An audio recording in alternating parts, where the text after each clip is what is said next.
Hello, everybody. Welcome to Monday. Welcome to Marvelous Mother Tucker's Monday. It is the first of the month, so you guys know what that means. Me and my co-host, Bill, we have our vintage sister join us, the one, the only ENAMOR Amie. How are you, Amy? Hello. You guys know you're my brothers in vintage, so I love when I get to join you guys on a Monday. So. Well, we always love having you hop over with us. And one side note before we jump into it, usually Misty accompanies us the first Monday. She's taking a brief hiatus. She has a lot of irons in the fire, with Vamp, especially with some new things coming up with Vamp. And she also is, scheduling these open houses at her brick and mortar. So Misty's going to take a brief hiatus. Hopefully she'll be back with us next month. But in the meantime, you have us to accompany you on this Monday night, plus tons of great vintage. And I'm excited for this tonight because I'm excited to see some of the stuff you guys have. Bill, how are you doing? Did you have a good weekend? I did. I had a good weekend. In fact, there may be a video coming out, probably not for a while, of just what a good weekend it was for Garden Guy. Okay. Well, that's right. Let's just leave it at that. Did it happen yesterday by chance? Did it happen yesterday, Sunday? I can't remember the days anymore. I just turned another year last week. The brain cells disappeared. Maybe. I don't think so. Bill, no, it happened Saturday. Speaking of which, sir, yes. we did not see you pop into our chat on Wednesday on I got kidnapped. So I feel like we might need a graphic. I got kidnapped. Ooh. Oh, we're going to get the 25 cents we have wrapped up in this. We're going to get our 25 cents worth. I mean, I do like the streamers, and it's a step up from last year's graphic. Yeah, I got home from work and I was instructed that we had plans. Okay. That doesn't happen every 10 years. Did you get your cupcake though? That's what I want to know. Did Chris? Did. Okay. So and it was lemon. Okay. All right. Well, if you guys did not know, last week was Bill's birthday. So please wish the Garden Guy a very happy birthday. With that said, a couple more things. Please make sure you're subscribed to everybody here on the screen. We made it very easy for you. Amy's charging in on that 3,500 subs. Where are you at right now? I was just checking. 8. I'm 8 away. You're 8 away. 8 away from 35. Oh, yeah. Guys, come on. I assume that everybody that's here is following and subscribed to Amy on YouTube. But please, guys, let's get her over that threshold. We got to have 8 people. And if one of our mods could be nice enough to drop the link to her channel in the chat, we got to be able to get you 8 tonight somehow. I hope so. I mean, that would be fantastic. And Bill, you're not too far. You're charging in on the 2,000 mark, aren't you? You're like Jason, you live in a fantasy world. No, I thought you were at like 1,600. Weren't you at 1,600? Yeah, I'm like 25 away from 17, I think. Okay, all right. Well, we should be. I'm slow and steady. Okay. I get a few every new video, then a couple leave. They decide they want to watch something else for a while. It's all good. Bill is pretty close to 1,700. Yes. Okay. Well, guys, I'm sure if you're not following Bill, please make sure you're following Garden Guy Bill. If y'all are watching this on the replay, we made it very easy. Everybody's links to their channels along with their Instagram is down below in the description. So please give everybody a follow. I think I was 14 away from 3,000 before going live tonight. So I don't know. We'll see. And our friend Gavin, Grady Grupo Vintage Recordings, he was like 40 some away from 1,000. So if you guys aren't subscribed to him, I'll show you his avatar in a few moments. But we'll get the night rolling. And our official mod and bid ender tonight is the very lovely Karen G. Thank you so much. Our backup mods for the evening is the very lovely Holly Parker, along with the lovely Kim of Desert Gal. So we have 3 very, very lovely ladies assisting us in the chat. And the furthest backup, we also have Tina in the chat of Mother Tucker. So I think we got ourselves covered. Let's say hello to some of our friends. And then Bill's going to explain to us how the sale is going to work. And then we'll hop right into it. So the very first person I see in the chat is the lovely Terry. How are you, Terry? So good to see you. Followed by Elaine. How are you, Elaine? Good evening. Hopefully you're doing well. There she is, Karen Radford. I get goosebumps when I see Karen in the chat. It's so good to see you, Karen Radford. Hopefully you're doing well. There's our friend Brian from the New England area. So good to see you. Happy Monday. Good to see you. There she is. There's our official mod and bid ender for the evening, the very lovely Karen G. Please familiarize yourself with the avatar. It's the little daisy right there. She'll be the lag that you're going to want to learn because she'll be closing out all the bids tonight. One of our backup mods is the very lovely Holly. Hello, Holly. Good to see you. Hopefully you're well. There he is. I'm a snap, and you know what that means. It's Mr. Gavin of Grady Grupo Vintage Recordings. Please, guys, give him a follow. He has a really fun YouTube channel. He's the other half of the Gillette Corporation, and he plays music. It's on vinyl. He plays it on a turntable, and it's all different genres. You never know. That's what the fun part is. And if you love all different styles of music, you're definitely going to enjoy his channel. So please give him a follow. Let's get him over 1,000. Those Gillettes do a lot for all of us in this community. So let's get him over 1,000. And he also spotlights things that he purchases or gets from buyers here, and not only here on YouTube, but other places. And right now he's spotlighting a Valentine that he got from Garden Guy Bill, which is a doggone good one. So if you guys have not seen what that Valentine is, you'll have to go over and check it out on Grady Grupo Vintage Recordings YouTube. So we love you, Gavin. Hello, Shannon. So good to see you here tonight. Hopefully you are doing well. We'll see who else is down here with us. There she is, our friend Helen of the New England Thrifter. Please give her a follow. She has a really fun channel. She hosts a lot of live events, and she also drops some really fun content. So please support the community. Head on over and follow Helen. You will not be sorry. There she is. There's Amy's mom, Mama Pam. So good to see you. Hopefully you are doing well. And Amy, I meant that. If you guys ever need somebody to like be out there and kind of make sure that all the cookies and the chocolates are okay. Quality control. Yes. I'm your man. I think you might have to fight Bill for that. Bill said he just wants to be the guy that gets the spoons, you know, the mixing spoon. I can drive faster. No. So the perk of me making chocolates is that I get to lick the spoon when I'm done. Okay. All right. Okay. All right. Fair enough, Amy. I'm not going to argue with that because I feel the same way. But now Bill wants if I have extras, you might see something in the mail. Okay. All right. Well, now Bill wants to exercise some road rage and run me off the road to get out to you first. No, it's only what, like a 9-hour drive? Well, that's it. That's it. That's nothing for Bill. I'm here by Sunday. I'm surprised he's not driving right now and doing the live at the same exact time. Like maybe I am. This is just the background. He's the king of multitasking. Bill's on a constant loop. You're not really seeing him right now. He pulls that tarp down behind him, and it's just the background. He's actually right now. He's on the Garden State Parkway, but none of us know that right now. So, hello, Mary. It's so good to see you. Hopefully, you are doing well. Hello, everybody. Welcome to Monday. Welcome to Marvelous Tucker's Monday. There she is, Tumbleweed. So good to see you. I'm going to say Tumblewheel because I'm thinking about cars and Bill. So hello, Tumbleweed. So good to see you. Followed by Dawny Girl. How are you? Followed by Linda, my mother. How are you? I love you. Good to see you, Mom. There is our other backup mod and bid ender for the evening, the very lovely Kim of Desert Gal. Hello, Bob. Hopefully Bob's doing well. It's good to see you both tonight. Who else is here with us? We'll keep on scrolling down. There she is. Hello, Tracy. Artsy Fartsy. It's so good to see you. Hopefully you guys, pardon me, you guys on the West Coast are doing okay. Y'all got some crazy weather over the weekend, some torrential rain. So our thoughts and prayers go out to all you guys. That's never good in California. So hello, Colleen. It's so good to see you here tonight. Hopefully you're doing well. There she is, Metal Girl. How are you? So good to see you. I just missed you, but we're back up to Trina. How are you, Trina? Welcome in, everybody. All of our friends are showing up here to hang out with us. We have Viola with us. How are you? It's so good to see you here tonight. Who else is in here with us? I see Mary in the chat, followed by the very lovely Karen Kennedy. And Karen, let me tell you, the pictures of your booth, if I lived closer, I would be shopping her booth. So she has a booth. I just found out doesn't live super far from me. No, I was going to message you. I'm telling you, the booth she has, it's a good one. She's got some good stuff in there. So I don't know. Maybe I'll hit it. If I ever head up to visit Amy, I'll make sure to stop in and check out your booth, Karen.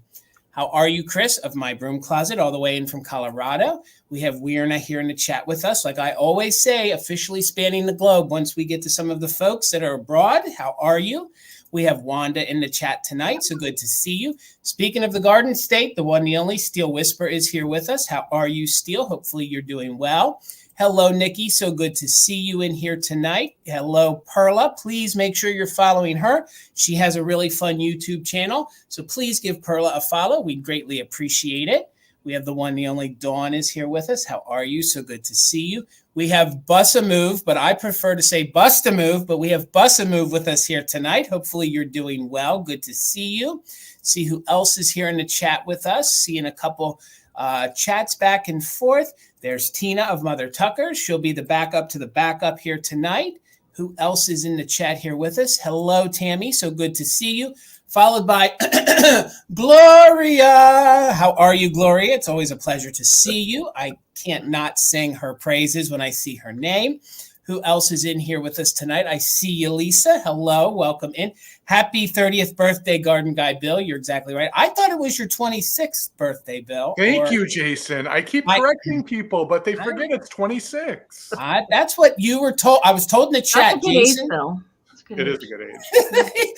Oh, God. I was 28 when we bought Mother Tucker's. I was 28 when we bought the store. So that's when I was young and full of energy. I won't get into that. Hello, John. It's so good to see you, sir. Hopefully you are doing well. It's always good to see you, sir.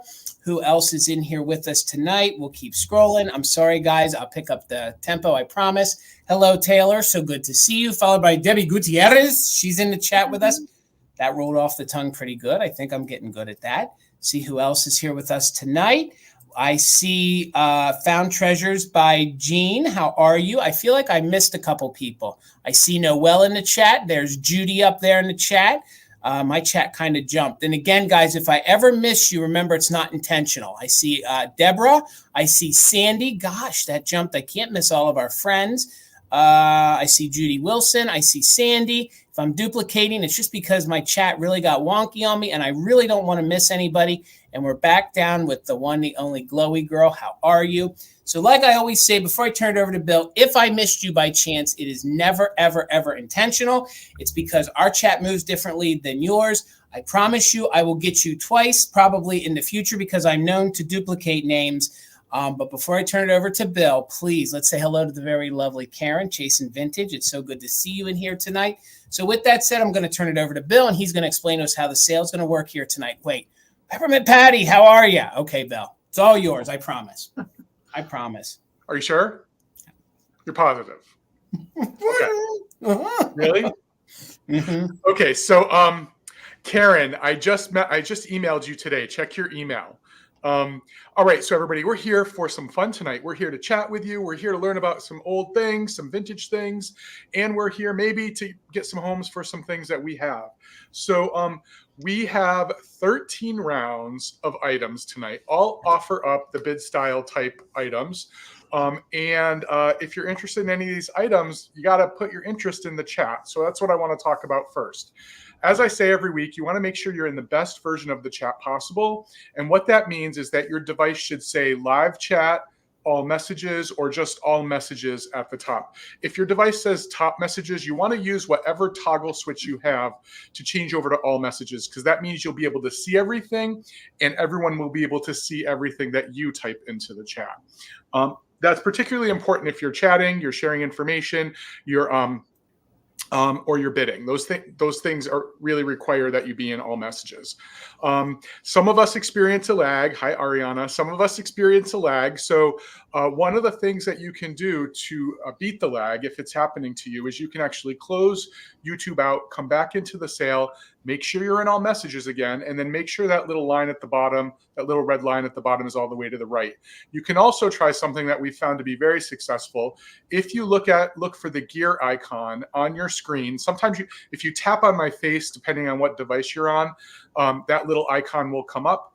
And you can click that icon, you can select playback settings, and you can change the speed to 2 times. All that means is when you start to get a little bit behind, you will automatically be brought back up to where we are in real time. So you should never experience a lag if you keep your playback speed at 2 times. We may sound like Alvin and the Chipmunks for a couple seconds, but it's just catching you up to where we are. That's particularly important if you're bidding on something that you really, really have your heart on. So speaking of bidding, if you have questions while we're doing the sale, if there's something you want to bid on, but you have a question about it or a question in general, you can put your questions in the chat and hopefully someone on the screen, but one of our mods or one of the other hundreds of knowledgeable people in the chat will be able to answer that question for you. If you decide to bid on something, please get your questions asked while we're here today, because we are selling vintage items. We do like to remind you of that. We do bring things that have had a previous life, and while we do our best to answer questions, if there's something that you need to know, now is the time to ask. So what we're going to do is we're going to bring an item one by one. We're going to hold it up, and Jason is going to pin the start price right where you see our names now. And then the bidding can begin in $1 increments, starting at that start price or above, while we're describing the item, telling you anything we know about the item or the company who made the item. Hopefully you're also adding some knowledge in the chat. We love to learn things on Mother Tuckers Monday. We're going to describe any condition issues, any special issues you may need to know about it. And when we see a few bids come in, if anything comes in, we will start a countdown. We'll announce a countdown, and then we will start it. It'll be a 15-second countdown unless we determine that we need to do one that's a little bit longer. At the end of that countdown, whoever is selling the item will say bid end. And at that time, Karen Gillette, our official bid ender, will type the words bid end into the chat. The highest bid that we see before that bid end is in the chat is the person who claims the item. However, if you have your heart really set on a particular item, we do offer an option to maximize your ability to get that thing that you want. And it is called the just in case bid. A just in case bid is the maximum amount you'd be willing to pay for that item. And if you have an idea in your head about what that max amount would be, what you can do during the countdown is you can type the letters JIC with that maximum amount. And those letters JIC indicate to us that you're willing to go up to that amount. If you have the highest JIC before the bid end, we will bid you up $1 over the next highest bid. We won't necessarily bid you all the way up to your max JIC unless, of course, the highest bid before it was $1 less. We will just bid you up $1 over the next highest bid or the next highest just in case. But we do ask two things. Please be an active bidder before you use the JIC, an active bidder on that item, not an active bidder in the sale, but an active bidder on that item, and that you only put your JIC bids in during the countdown. If a JIC bid comes in before the countdown, we'll let you know that we can't recognize it and encourage you to put it back in while the countdown is going on. So again, we do like to remind you that a bid is a commitment to pay, and all three of us on the screen, or we're on the screen, we all use PayPal service for billing. And what that means is we are going to send you an email. You do not need a PayPal account in order to pay using PayPal. We're going to send you an email that has a link in it. You can use that link to go to PayPal, log into your account, or you can check out as a guest. You don't need to give PayPal all the information and create an account. You just need to give them a form of payment and your mailing address. And if you are a Venmo user, you can use Venmo to check out through PayPal because we all exclusively use PayPal.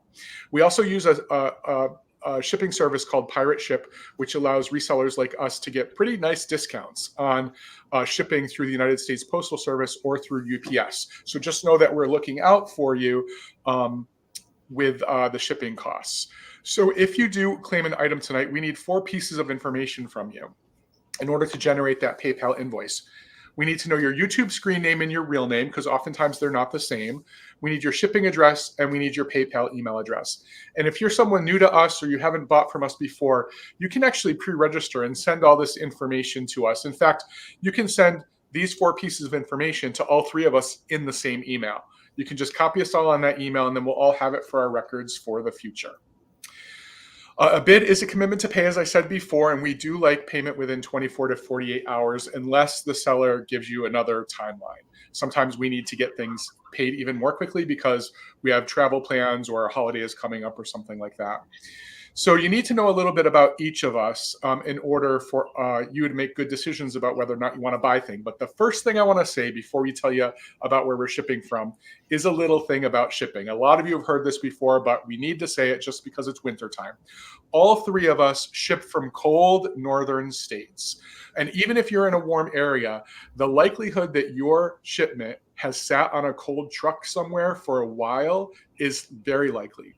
The amazing packaging that the 3 of us do for your item serves a purpose of insulating that item, and it actually insulates the cold as well. It keeps the cold in longer than we would think. So if you're buying glass, particularly vintage glass, ceramics or pottery from us, we just ask that you don't open your item right away. If you can, please wait a day or two. I know it's hard. I want to open my things too, but we've already had some casualties this year, and they are temperature related. So we want to try to mitigate that as best as possible. So as I said, we all ship from the north. I'm shipping from northern New Jersey. Just to give you an idea of what the shipping might look like for you, I'm going to be invoicing any purchases tomorrow, and I ship to the US and Canada only. Amy? Hello, everybody. Welcome. Thank you guys for being here with us tonight. I will be shipping from Michigan. I only ship to US and Canada at this time. I will also be doing my packing and invoicing tomorrow as early as I can get it done. I do have some Valentine-y stuff tonight. That's why I'm invoicing stuff tomorrow, so I can get it out sooner rather than later, just so that it can get to you guys before Valentine's Day. All right, I'm Jason. I ship from Pennsylvania. Like Bill said, everything else, it's pirate ship, PayPal, just like Amy said, only US and Canada. I will be doing all my invoicing on Saturday. So that means you'll have an open box. If you guys come over to me and Amy's Wednesday sale, Fantastic Finds, and I can combine it safely, I will. I always try to save you guys even more and combined on shipping. If by chance you guys don't want an open box, all you have to do is email us, let us know that. I can package it up, get it invoiced, and once it's paid, I can always ship next day. I also offer free pickup. I own a brick and mortar here in central Pennsylvania. It's called Mother Tucker's Antiques. If you would like to come on in and pick it up, please just let us know that in an email. We will just invoice you for the item, not the shipping. Then we'll communicate via email on when and how you want to pick it up at the shop.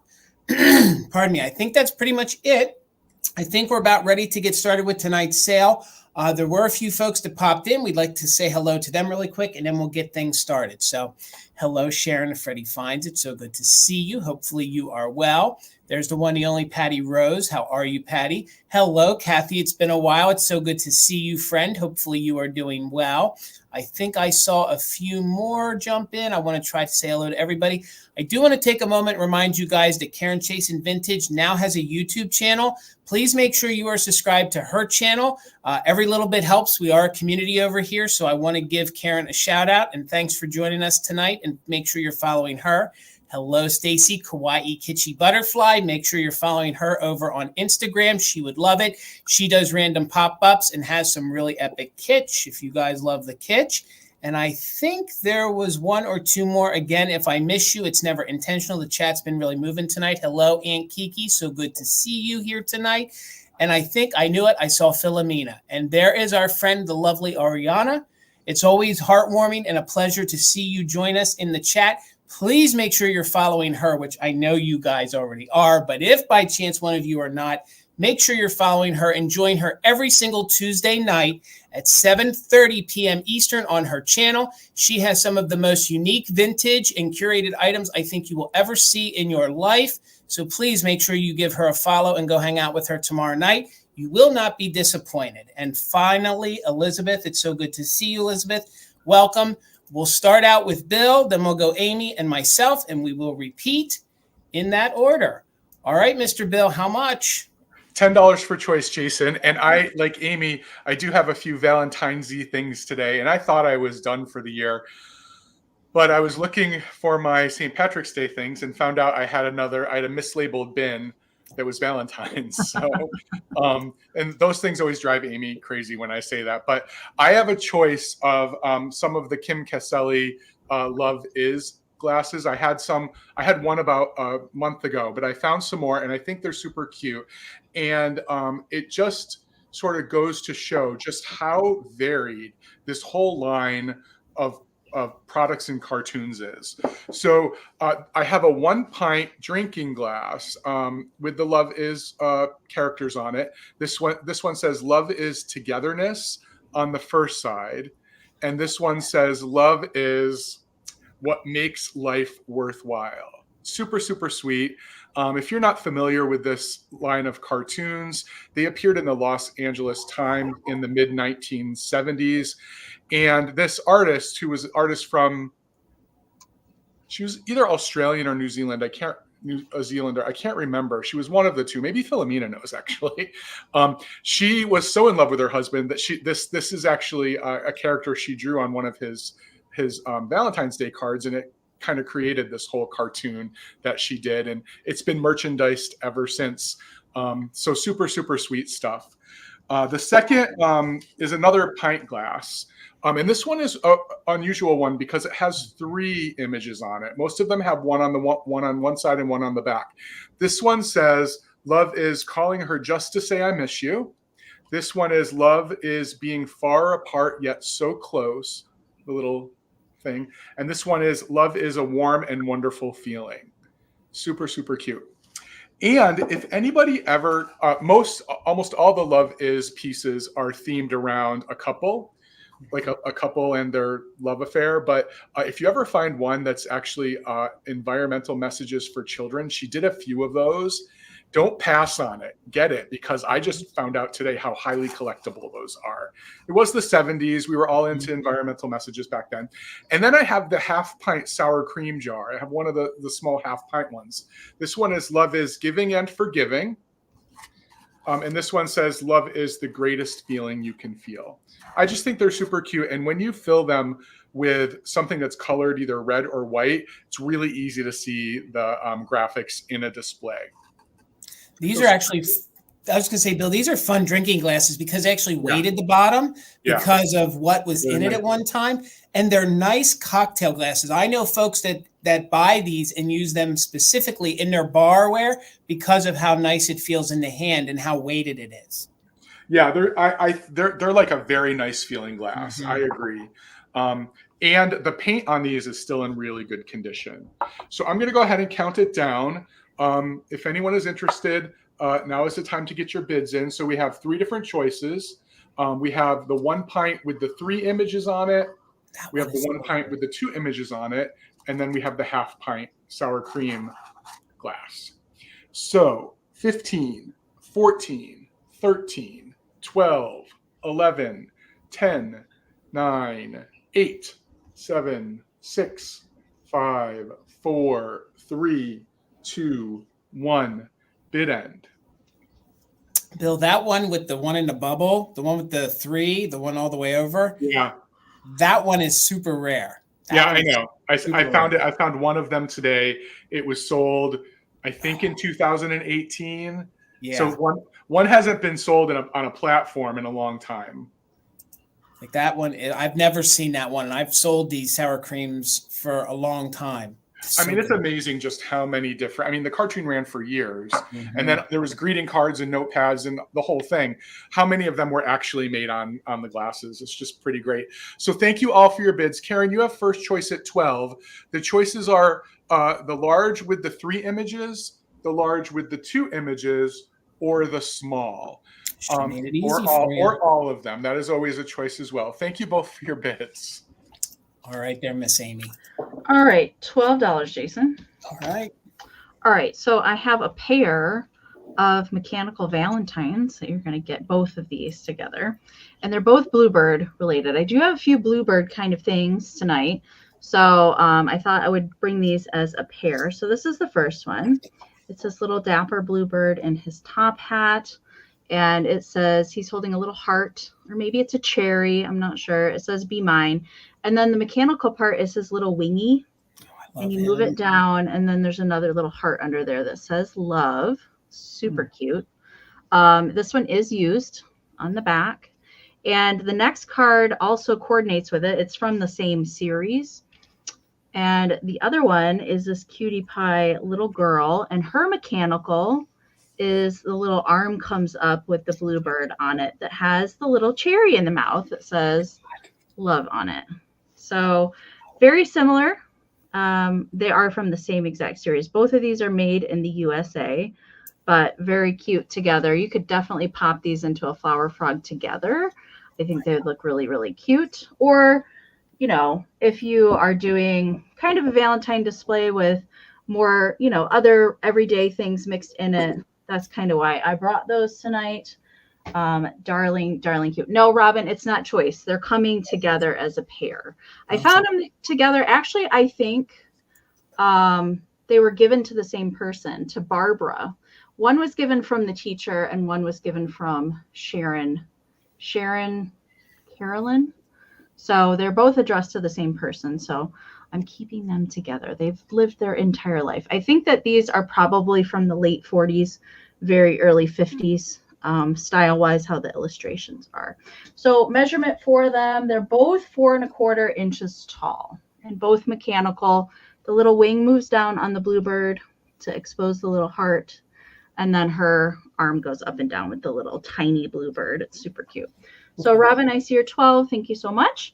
Looking for 13 or more on the pair. I'm going to count them down. We do have 13 rounds of goodies tonight, so we're going to keep it rolling. Looking for 13 or more. 15, 14, 13, 12, 11, 10, 9, 8, 7, 6, 5, 4, 3, 2, 1. Bid end. Nikki, I see you 13. Thank you so much. The top hat on that bird is killing me, Amy. I know. So He's good. Fancy. So good. I do have some more bluebird kind of Valentine's later too.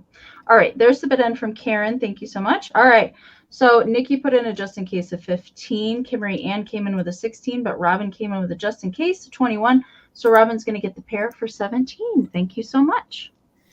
All right, my first item is going to be a piece of jewelry, and there's actually 3 things in tonight's sale that I didn't preview, so they'll kind of be surprises. So first thing is going to start at $10, and it's just a single piece of jewelry. I don't know that it needs any explanation. Hopefully my camera focuses. I've never had one of these before. It's a little pixie brooch. It's a little pixie brooch. There is detail on his face. You can see his eyes, his nose. Let's get in on that. Hopefully it focuses and cooperates with me here tonight. It's about 2.5 inches tall. There you go. You can see his face. He's swinging himself a hammer. It's actually Murder Elf himself. Hello, Nan. So good to see you.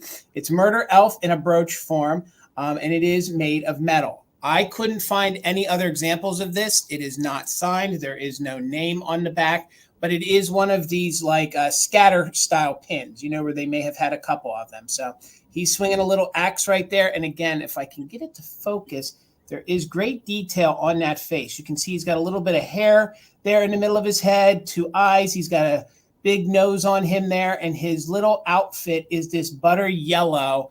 And he's swinging himself just a little axe. And he's like chrome, and then he's painted on top. So if you guys are familiar with these style of pins, then you'll know there is a bit of weight to him. There's a little bit of wear maybe to the black on his little elf feet right there. Just maybe a little teeny tiny bit of wear. I've never seen a pixie brooch. This was the first one, and I actually wanted to bring him at Christmas time, but I forgot, and he got mixed in on the shelves. So there you guys can see that there is detail on his face. He kind of looks like, you know, those little Lefton pixies that we all know and love. Your typical little pixie face, and there he is. He's swinging himself either a little hammer or a little axe. I don't know if he's trying to help Santa or what. So I think he's a spring pixie, in my opinion. I put out my yellow pixies in the springtime. So there you can see the pin back on it. I do believe he's from the 1950s or the 1960s, in very, very good shape. And he comes in about 2 1/4. I think I said 2.5. He comes in at about 2 1/4. So Patty, thank you. I see your 11. We're looking for 12 or more, and we're going to keep it moving. Those who have a bid in, you can use the just in case, and you might want to secure your bid. That way someone doesn't come in the last minute. So 12 or more, let's count it down from 15, 14, 13, 12, 11, 10, 9, 8, 7, 6, 5, 4, 3, 2, 1. Bid end. I like to think he's just helping. He's like a happy little helping elf, but maybe he's up to no good. I don't know. Come on now, camera. Focus for me here.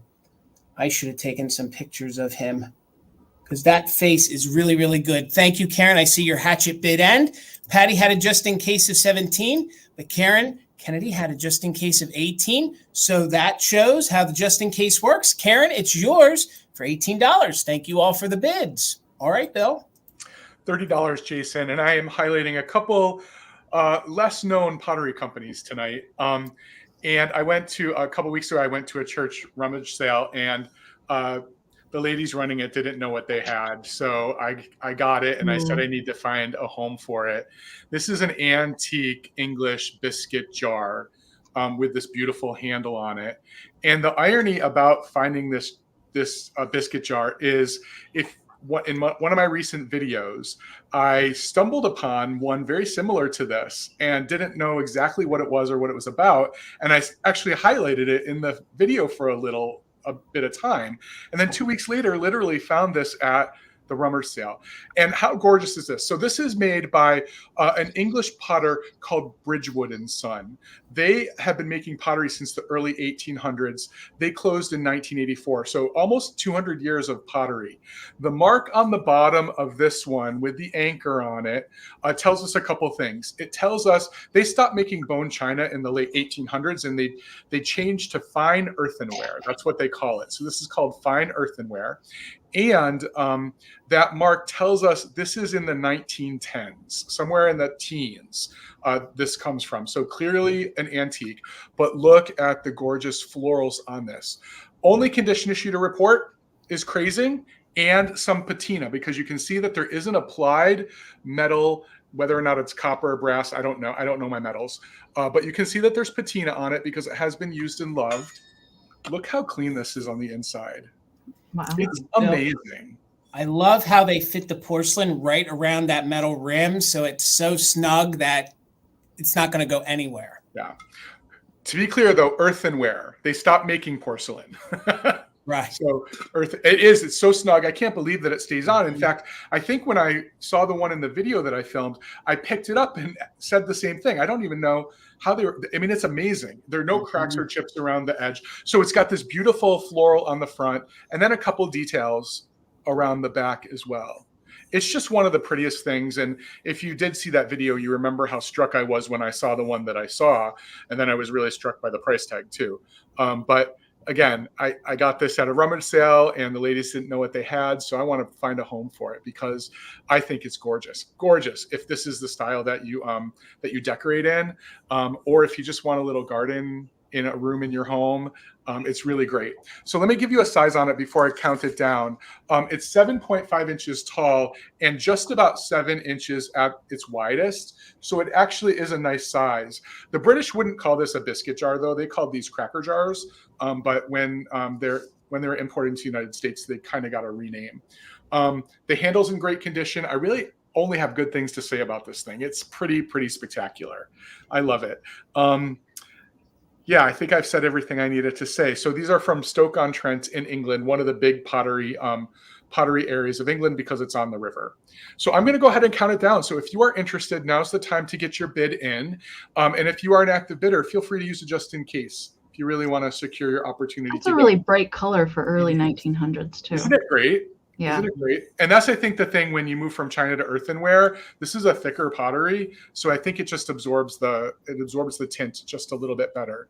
And then again, look at the beautiful detail around the top.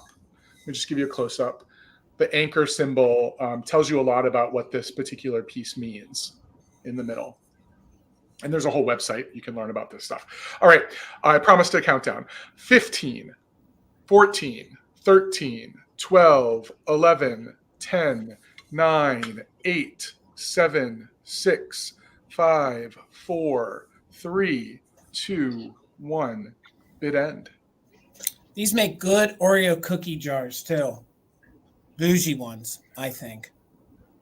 I want to live in the house in the 1920s or 30s where this was just your everyday biscuit jar and you had the big porch in the back and the little garden to walk out to the stream. I have this fantasy. I think maybe I was in a former life that person. Anyway, so there is the bid end. Thank you all for your bids. So, okay, so there were some just in cases. Nicole at 42, Robin at 83, but Patty Rose at 99. So it looks like Patty Rose, this is yours for $84. Thank you so much. It is gorgeous. All right, Amy. Okay, $20, Jason. Okay. All right, these are going to be a little challenging to show, but I acquired these on my recent trip to Iowa. And I usually don't pick up pigs, truth be told, but these are Joseph Originals miniatures. So I couldn't help myself. They were so darn cute. Now, I will say right off the bat, Mama Pig has 2 repairs. The babies are fine. Mama Pig has 2 repairs. So this ear here has been repaired, although it's very hard to see. There's a faint line that you can see if you kind of twist her to the side. And then the very tiniest little tip of her curly tail in the back has been glued back on. Everybody else is in really good shape. These are Joseph Originals. Okay. The miniature Joseph Originals, for whatever reason, are very hard to come by.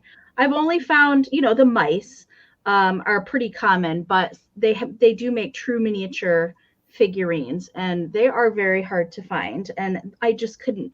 The little tiny piggies were just too cute. So I'm going to show you each one of them. I'm going to set them down. All right. So we have little piggy with the basket. He's going to town with his tiny little basket. He does have foil sticker on the back. No damage to him. Little basket guy measures 2 inches tall. Okay. Then we have, I called this one Pointing Pig. Pointing Pig. He's super cute. He also measures 2 inches tall. He does have the foil sticker on the back. Some of them have the little black and gold Japan sticker on the bottom as well. Then the tiniest of the little baby pigs, this one has a little spoon and a napkin tied around his neck, and he's enjoying some sort of cake here on a little plate. Okay. He does have the foil sticker. I'm sorry, he's not coming in focused. And he does have the little Japan on the bottom. And then Mama Pig is the largest of the 3. Look at the profile. Amy, she looks wore out. Them little piglets. She looks exhausted. Mama Pig measures 3 3/4 inches tall. So she's the tallest one. But this ear is the one that's been glued back on. It is a little harder to see.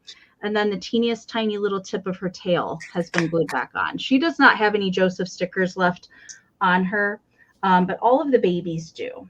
So I couldn't help it. They were too darn cute. I usually don't go for the farm animals so much, but gosh, these were cute. And I loved all their little expressions and faces. Now you can see their details really good on the babies and Mama. All right, so you're going to get the full set of the Joseph Originals piggies. And right now I see Nikki's got the high bid at 20. So we're looking for 21 or more. Yeah, you can see the little guy with the spoon. Now you can see his little, looks like a Twinkie kind of with some berry filling. Yeah, he's all about it. All right, so we're going to count piggies down, looking for 21 or more on the set. 15, 14, 13, 12, 11, 10, 9, 8, 7, 6, 5, 4, 3, 2, 1, bid end. And I will say Joseph Originals made the tiniest little birds. They're like this big. They're like a ½ inch if you ever run across them. Amy, I just found a duck. Oh, yeah. All right, there's the bid end from Karen. Thank you so much. Nikki, I don't think you need your just in case. These guys are coming to you for 20. Thank you so much. Amy, would you say they're going wee all the way home? Wee, all the way to Elko New Market. Yeah. I had to. I'm sorry. All right, guys. I'll follow your minis with my minis. $12 choice. It's actually going to be choice on bone china seahorses. Okay. I have 2 sets. Okay. And they are complete. But before you get too in depth, this one has a little repair. And I know because I repaired it myself. So you see the little nubbin sticking out right there? Kind of like his little ear or his little fin. I'm not sure. Maybe it's one of his little flappers, one of his little fins. That was broken off. So I did repair it because these seahorse sets, truth be told, we, of course, Tina collects mermaids. To find little seahorses, it's a little rare. So this one was worth repairing because this set here, the tallest one that's repaired measures 3 inches tall. So Trendolyn, thank you. I see you in at 15, and these are made of bone china, and they have great detail. There you can see he's swimming in the seaweed right there. Great detail, even if that is a little repair. And then here is the other one that's coming in the set. This set was only sets of 2, and there's no repairs to the other one. So this one's about 3. This one's coming in about 2 3/4. So there's the bottom made of bone china. Thank you, Robin. I see you're 17, so we're looking for 18 or more. Then your other choice is actually going to be what I think is a really neat set, the way they curled the tail. So it's a set of 3. 2 of them still have their bone china. There are no repairs to these whatsoever. I love, you can just kind of see remnants of the sticker on him right there. And the tallest one in this set, which I'm showing you now, is 2.5 inches tall. So if you can imagine, these I didn't want to sit on a board and have them fall. They sit pretty sturdy, but I didn't want them to fall. And then here is the second one in that series. So you can see, and this one has the original bone china sticker on it still. I think these are amazing. And here's the itty bitty baby one. So your second set comes in a set of 3. See if we can get the light on there. You can see the detail of the eyes, the browns, the blacks. Those are Bradley, Jason. Are they Bradley? I guess they would. Yes, I guess they are, aren't they, with that? The foil sticker like that. I love them. And these are itty bitty. Boy, the cameras don't want to work tonight. There you go. Now you can see his eye. And I love the way they curled the tail, almost like a snake kind of effect to it. They have some wall seahorses that look pretty close to that. I mean, the colors are really close to that. They're wall ones. And I think, yeah, all 3 of these would have their, no, two of them. One of them has their sticker. This one just has remnants of it, and the baby one doesn't. So these are your 2 choices. I'll hold up one of each, so you'll know it's either the set of 2 with the repair or the set of 3 with no condition issues. So we're in at 20 with Trendolin, looking for 21 or more. Top bidder can take 1 or 2 sets, and let's count it down. We are doing just in case. So we'll count from 15, 14, 13, 12, 11, 10, 9, 8, 7, 6, 5, 4, 3, 2, 1. Bid end. I don't know what room I would put these in, but I'm sure I could find a room in my house to decorate some seahorses. Do you guys know what kind of room you might put seahorses in? I don't. I know that if I was thinking about planning a mermaid bathroom sale in the next few months, I would have kept them. But No, Bill. I have other things that I'm holding for our mermaid bathroom sale. So I agree with you. But yeah. So I figured they needed a home right now. So all right, Trendolin, you're just in case of 25. Robin, you get first choice at 26. Let me know if you wanted set number 1. That's the one with the repair, and that's going to be just a set of 2. That one only came in a set of 2. Or you can pick the second set, which comes in, of course, originally it's a set of 3. So there's nothing missing in the first one. It's just the first one has a repair. So you can pick 1 or 2, and then Trendolin, you'll have backup. All right, Robin, congrats. They're staying together. They're both yours. All right, Bill. I'll bring a mini too, since everyone else is. I'm going to start this at $15 if anyone's interested, Jason. And this is a little theme I have tonight. 3 Little Kittens is a theme for tonight. I have this cute little ceramic basket of these little ones. How cute are these? Look at them. So cute. And they have this beautiful fur lining, which is in great condition around the edge. And they are made by Brins. So there's a beautiful Brins stamp sticker on the bottom. With a number as well. And if I were to say any condition issue, there just looks like there might have been a little fur loss right here around the back. But they even put fur inside for their little tails as well. It's super, super cute. And again, it's not mini like what Jason just showed, but it is small. They are... Why am I never able to find? They are 3 inches tall and 4.5 inches from side to side and in great condition.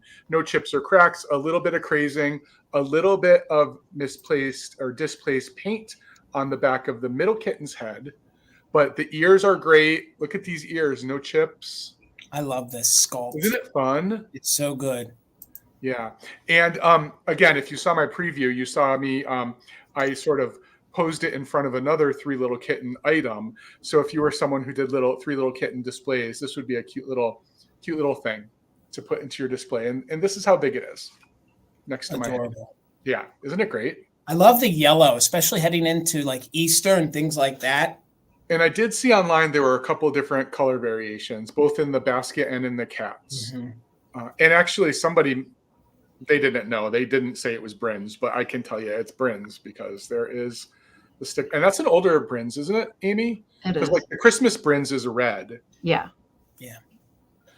All right. Thank you all for your interest. I don't see any questions, so I'm going to go ahead and start a countdown. Active bidders may use a just in case. You get 1, 2, 3, 15, 14, 13, 12, 11, 10, 9, 8, 7, 6, 5, 4, 3, 2, 1. Bid end. So the inside is large enough if you did want to pop some rings in there, and it's cushioned too because of the fur. It is large enough to, I can fit 3 fingers in there. So you would be able to use it as a little trinket if you wanted to. Plus, they're full figurines that are like applied to the basket. Which Yeah, they are they're full figurines. They even have feet. If you look down in the bottom, they have feet. So thank you all for your bids. Wanda, with your just in case of 31, this is yours for 21. Thank you so much. All right, there, Miss Amy. All right, 24, Jason. All right. I have a micro mosaic brooch up next, and this one I really love the colors in it. I kind of have a lot of blue, kind of turquoise things. So that's why I brought this one tonight. And Jason does have a picture, and I'm not going to have him pop it up right away, but maybe we'll see if my camera will cooperate. It usually doesn't. So it's definitely an older one. Okay. The tiles in are itty bitty. It's definitely not focusing. It has an older style clasp on the back. It's just a little C clasp.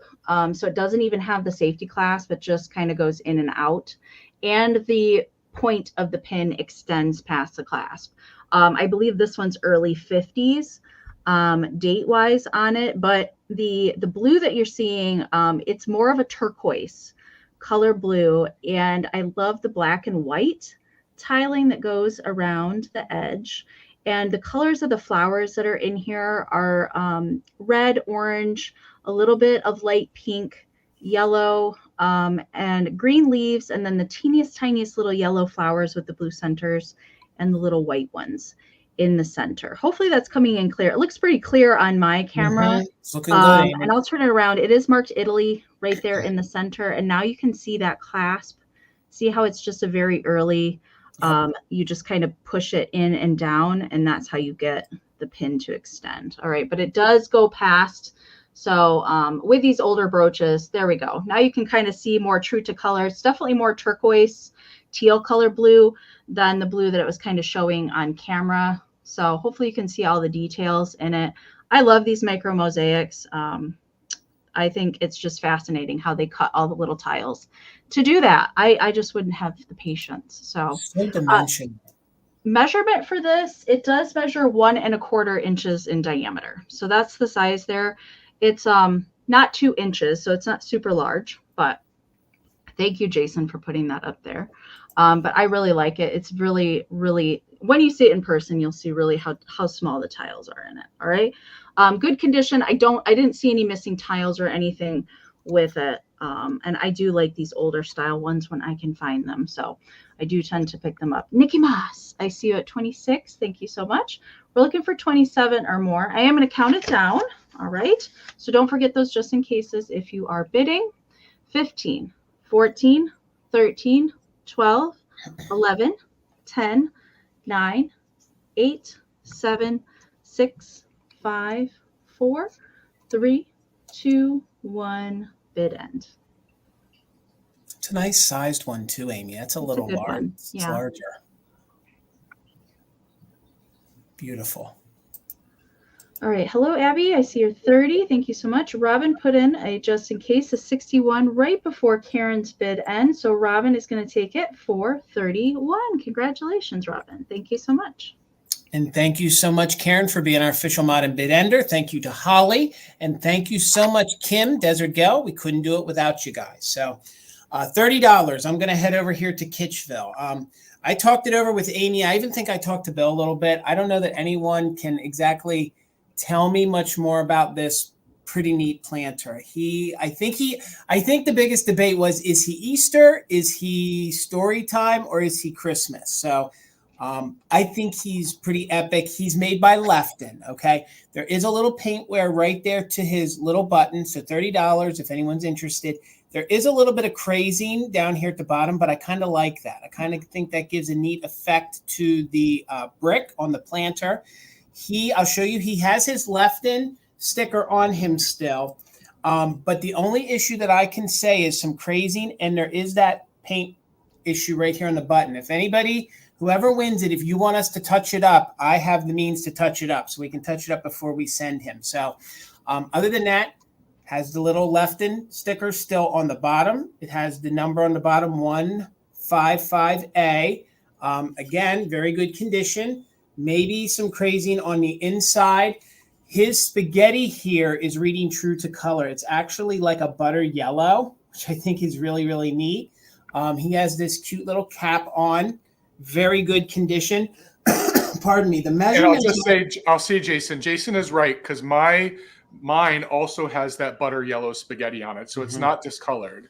Right. Yeah. Yep. No. And I think I saw this years ago in one of my books. I think Dorkin actually shows this in his Christmas book, if I'm not mistaken. I think it's in there with the big round, like the egg-headed planter that looks like Santa.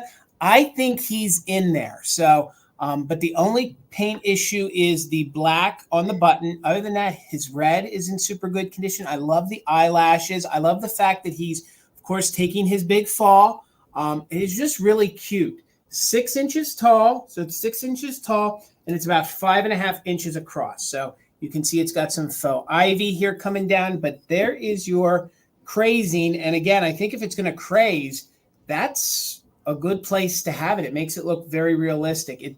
The thickest of it is right there in the front. So again, no damage to his arms, no other issues. So we are in right now with Courtney in at 32. We're looking for 33 or more. Let's go ahead and start a countdown on him.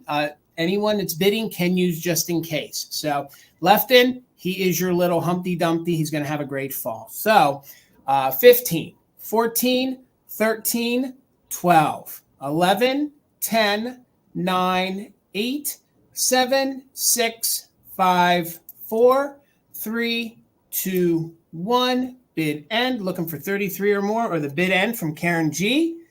Thank you guys so much for your interest. I love this little guy. I love that face. This like whole series of Lefton planners that they did of storybooks. Hard to find. All right, guys. Thank you so much. And there's our bid end. So Patty had a just in case of 47. Courtney came in with a just in case of 79. So for 48, congratulations, Courtney. He's coming to you.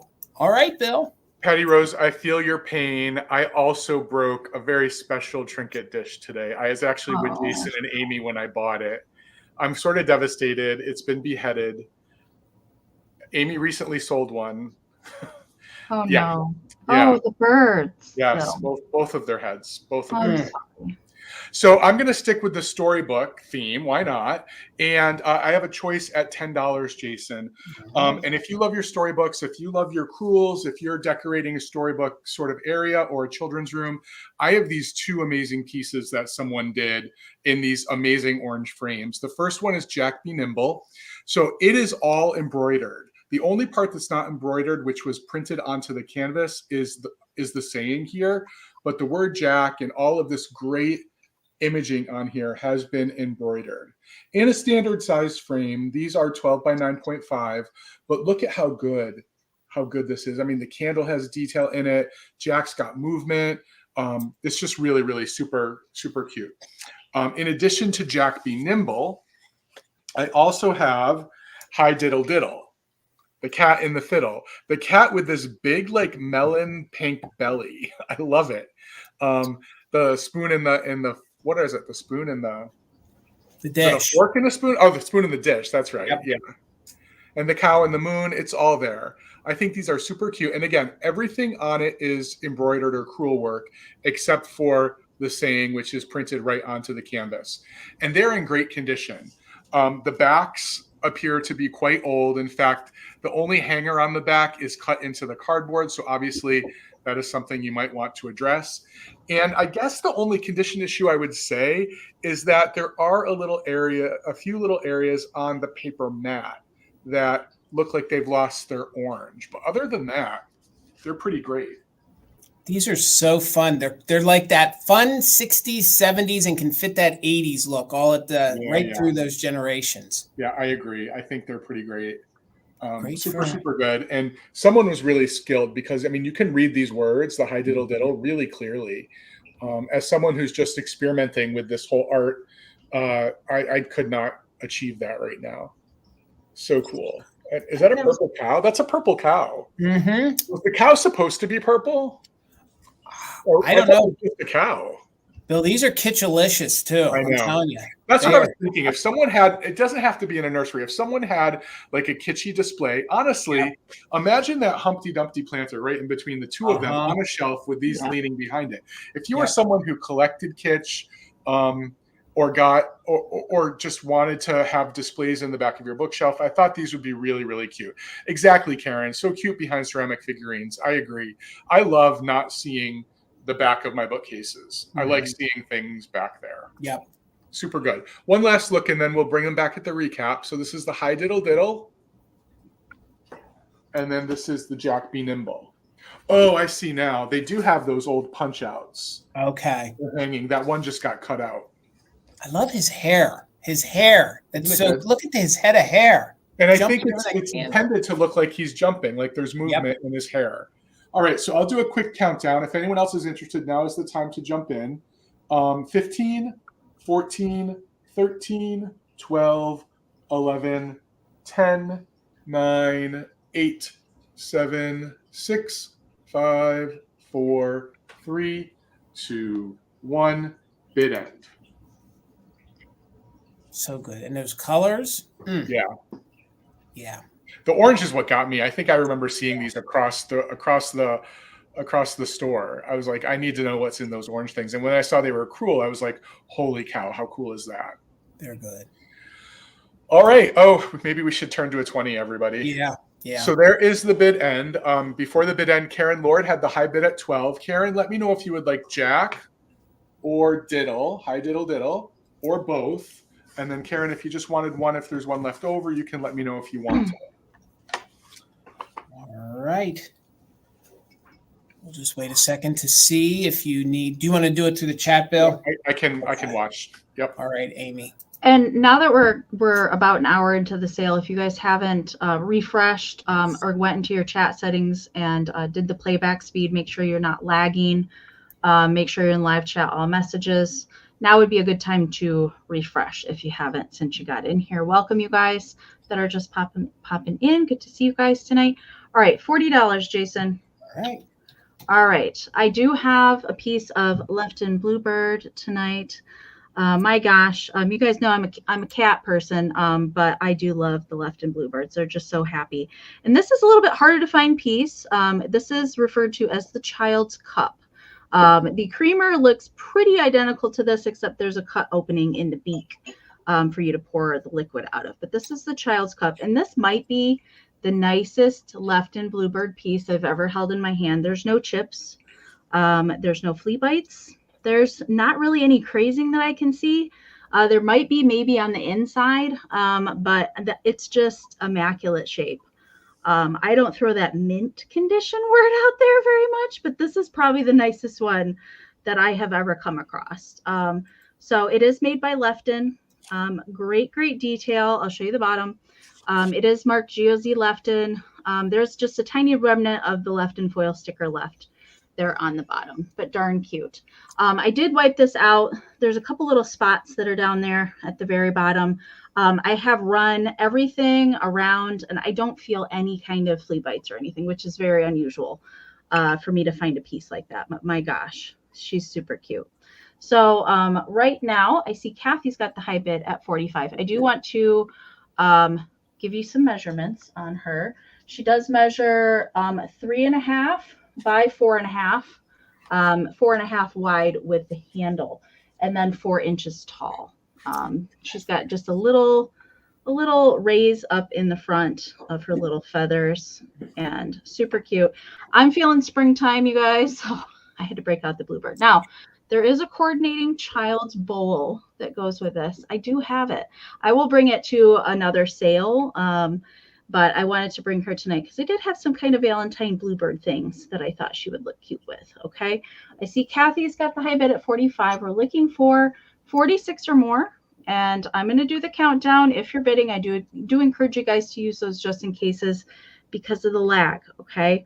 We're going to do 20, 19, 18, 17, 16, 15, 14, 13, 12, 11, 10, 9, 8, 7, 6, 5, 4, 3, 2, 1. Tweet, tweet, bid end.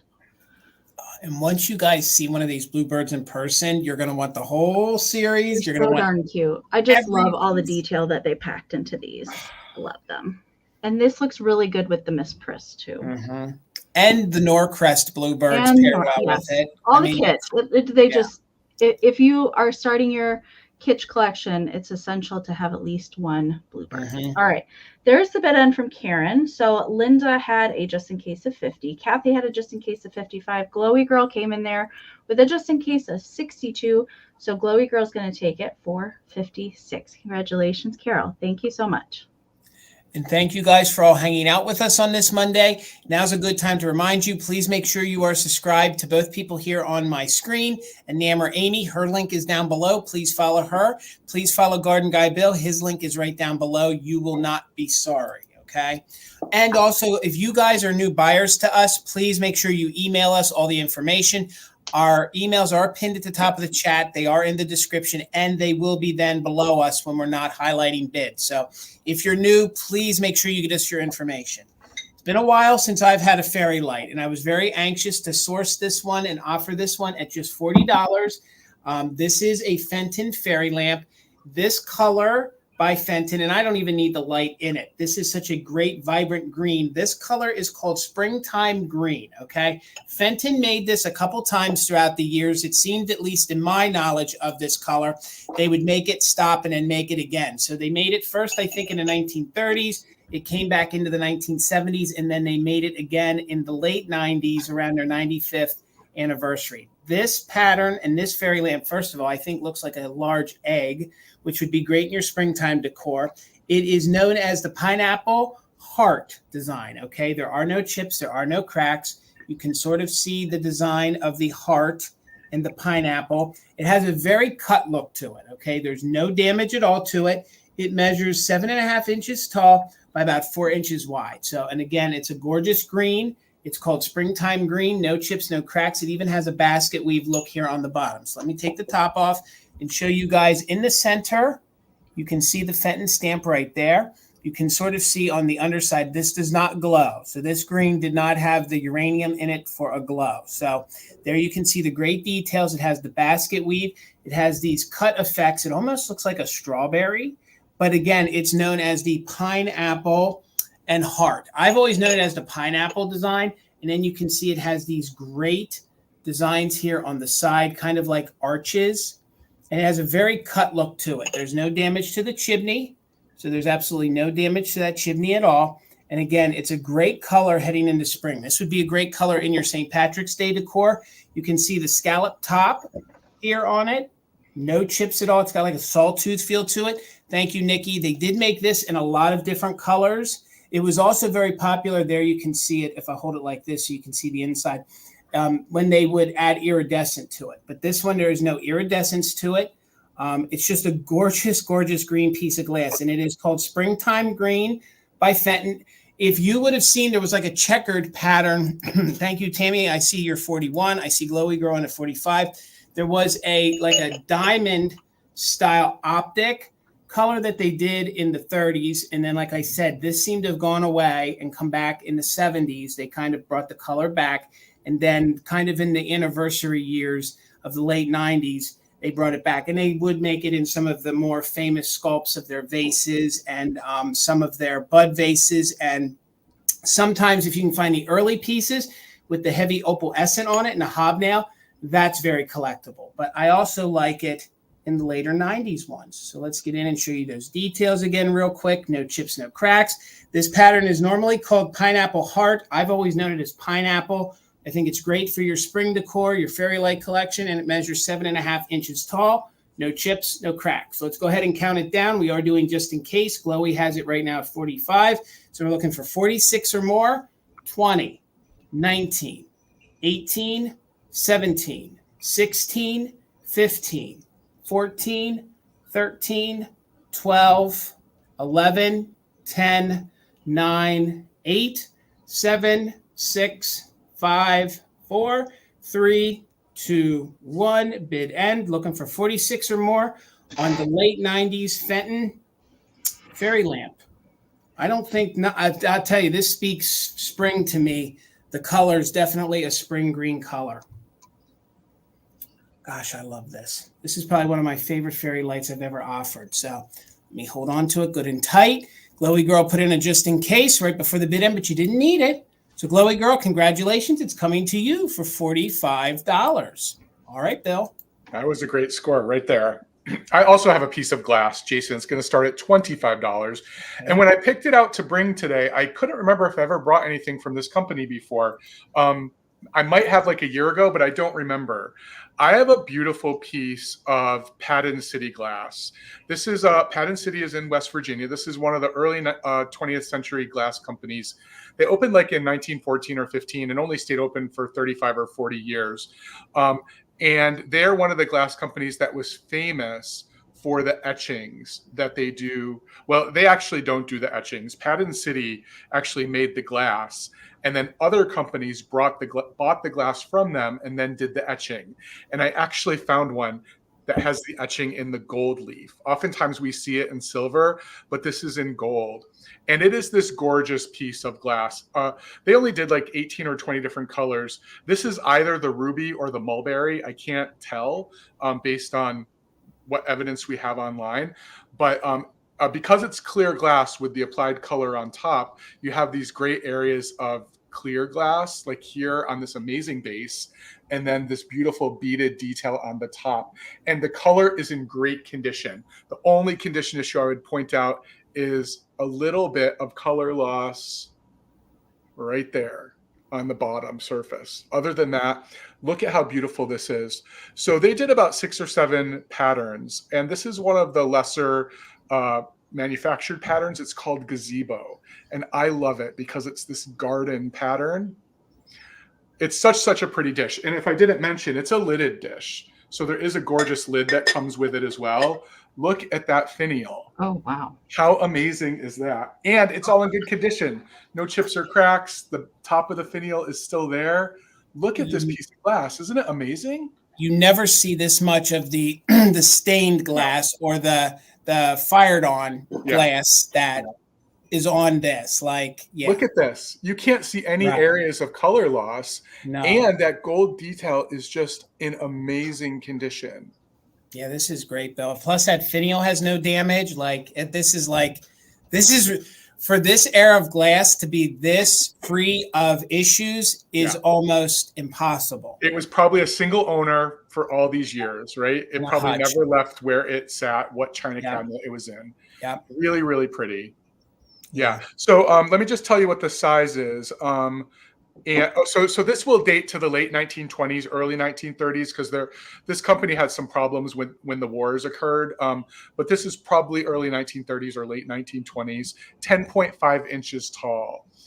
Yes, it is stained glass. It's stained. Yes. So the color is applied to it. It is a clear glass piece. The color is applied to it. Flashing and staining are a little bit of a different process. This is a stained piece. Bill, this is the first time this has ever happened to me. I can't highlight Noelle's bids. It's not on the screen here. So no, you are in at 28 with Noelle, but I can't highlight it on my screen here. Yeah, I see her on my phone, but I don't see her in StreamYard. Is it because that super chat just came in, maybe? I don't know. It could be. I don't know. So Noelle, if you can put in your 28 again so I can highlight it, that would be great. And thank you so much for the super chat. Yeah, that's very odd. There it is. Second time. Yeah. Never. Yeah, that's. So yes, what's interesting is they apply the color, and then in order to etch it, the company that buys the glass actually has to remove the color in those areas to apply the gold. So I can't imagine what this process is like. I mean, just the process. This is molded glass, so it's pressed into a mold. Mhm. So it's not blown glass, it's molded glass. So that's a process. Then you have to apply the color. Then you have to take the color off to put the etching in there. It's just crazy. And I love that it's named gazebo. I just love that. The garden guy in me really loves that. I love the sort of interesting clear areas on the finial and the base. I just think it's such a pretty dish. Again, it would go really well in the same home that biscuit jar is going to. I sort of feel like it's the same person. So I'm going to go ahead and start a countdown. Thank you all for your interest in this. I hadn't bring patterns to before, so I was kind of excited to share it with people. So right now we're looking for 31 or more, and active bidders can use it just in case. 20, 19, 18, 17, 16, 15, 14, 13, 12, 11, 10, 9, 8, 7, 6, 5, 4, 3, 2, 1. Bid end. I didn't mean that in that way, Patty, at all. I just meant that I thought it was the same person. This is so good, Bill. Sorry about StreamYard acting up like that, too. That was odd. No, it's all good. It's all good. So pretty. All right. Again, I said last time in the sale, I need one of those homes with the big entryway that has the round table before the staircase that you can go up in 2 directions, because I want this on that table. Agreed. The entryway table, right? The entryway table. The parlor table. That's what it's called. No, what do they call it? There's a name for it. There is a more official one. People will know. It's hard to say, I think. Okay, thank you all for your bids. Robin had it just in case of 77, but Noelle came in with the just in case of 137. The foyer, that's what it is. I was going to say vestibule. Yeah, that was my word. So Noelle, thank you. This is yours for $78. Thank you so much. The foyer. Oh, you so bogey vintage. Thank you so much for the super chat. We do appreciate you so much. Thank you. So, all right, Miss Amy. All right. I'm going to bring my glass next as well. $40, Jason. All right. So we're going to start with the bottom, and then I will show you the lid. Okay. So it's light pink, iridescent, rose. It is a lidded dish. I'll show you the lid in a second. It's Fenton. It does have a little 9 in the Fenton marking, so this was produced in the 90s. It does have its original foil sticker there in the inside. The only notable issue, there's the tiniest little flea bite on the rim. I don't know. I wanted to show you that first before I show you the lid. It's right in there. It's like a pinpoint sized little flea bite. Really not, I don't know. I think probably the lid just got set down, but there's no chips on the lid whatsoever. But this thing is absolutely gorgeous. I had never run across one of these before. It does have a butterfly on the top of the lid for the handle. So I had to get it because I had never seen this before. Like I run across, I was talking with them before the show that I run across the Fenton butterflies just to standalone figurines, but I've never run across one of these dishes before. So the lid of the dish is the rest of the rose, and then it has this beautiful butterfly that is resting on the top of the flower. I think it's absolutely gorgeous. So it is light pink with the rainbow iridescent applied to it. And really the camera is not doing this thing justice at all. The iridescent on this thing, it's glowy. It's glowy on its own. I had it downstairs when I was taking my photos for my preview. Like the sun was out and it was just gorgeous, gorgeous color. Now these dishes were produced in several other colors as well. This colorway, the light pink with the iridescent, is a little bit harder to come by as far as I understand. And I thought it also would work as a fairy lamp too. You could totally pop, one of the battery powered lights. If you guys want one, whoever wins this, if you want a battery powered light, I have plenty. I can stick one in for you if you want one. But the glow on it just really, really is pretty. All right. And really the only notable issue, like I said, is a tiny little flea bite right here on the inner rim. I can feel it with my finger, but it's really not even that noticeable. Okay. I was trying to look for straw marks. There is a captured bubble in here. I don't know if you guys even really care about that. There's a captured bubble right here on the side. There are a couple little small straw marks. That happens like in the manufacturing of the glass. It's not really any issue to the glass at all. Just in the bottom on the side, there's a couple little small ones. Nothing really to note on the lid at all. All right, so measurement for the piece, it does measure 5.5 inches tall when the lid is there to the top of the butterfly. And the widest part is 4 3/4 of the petals. Okay, so that's at the widest. All right, very beautiful piece of glass. All right, so I see Mick is in at 47. That's tumbleweed. We're looking for 48 or more. I am going to count it down because we still have some rounds to get to tonight. So let's keep it moving. Don't forget those just in cases. 20, 19, 18, 17, 16, 15, 14, 13, 12, 11, 10, 9, 8, 7, 6, 5, 4, 3, 2, 1. Good end. I don't know if you can see it, but they actually did mold the legs of the butterfly resting on top of the flower in there as well. There is a lot of detail in that butterfly. These dishes are incredible in person. You can fit so much in these. They're gorgeous. All right, there's a bit of end from Karen. Thank you so much, Karen. All right, so Nikki had a just in case of 52. Donnie Girl had a just in case of 66. So Donnie Girl is going to take it for 53. Congratulations. Thank you so very much.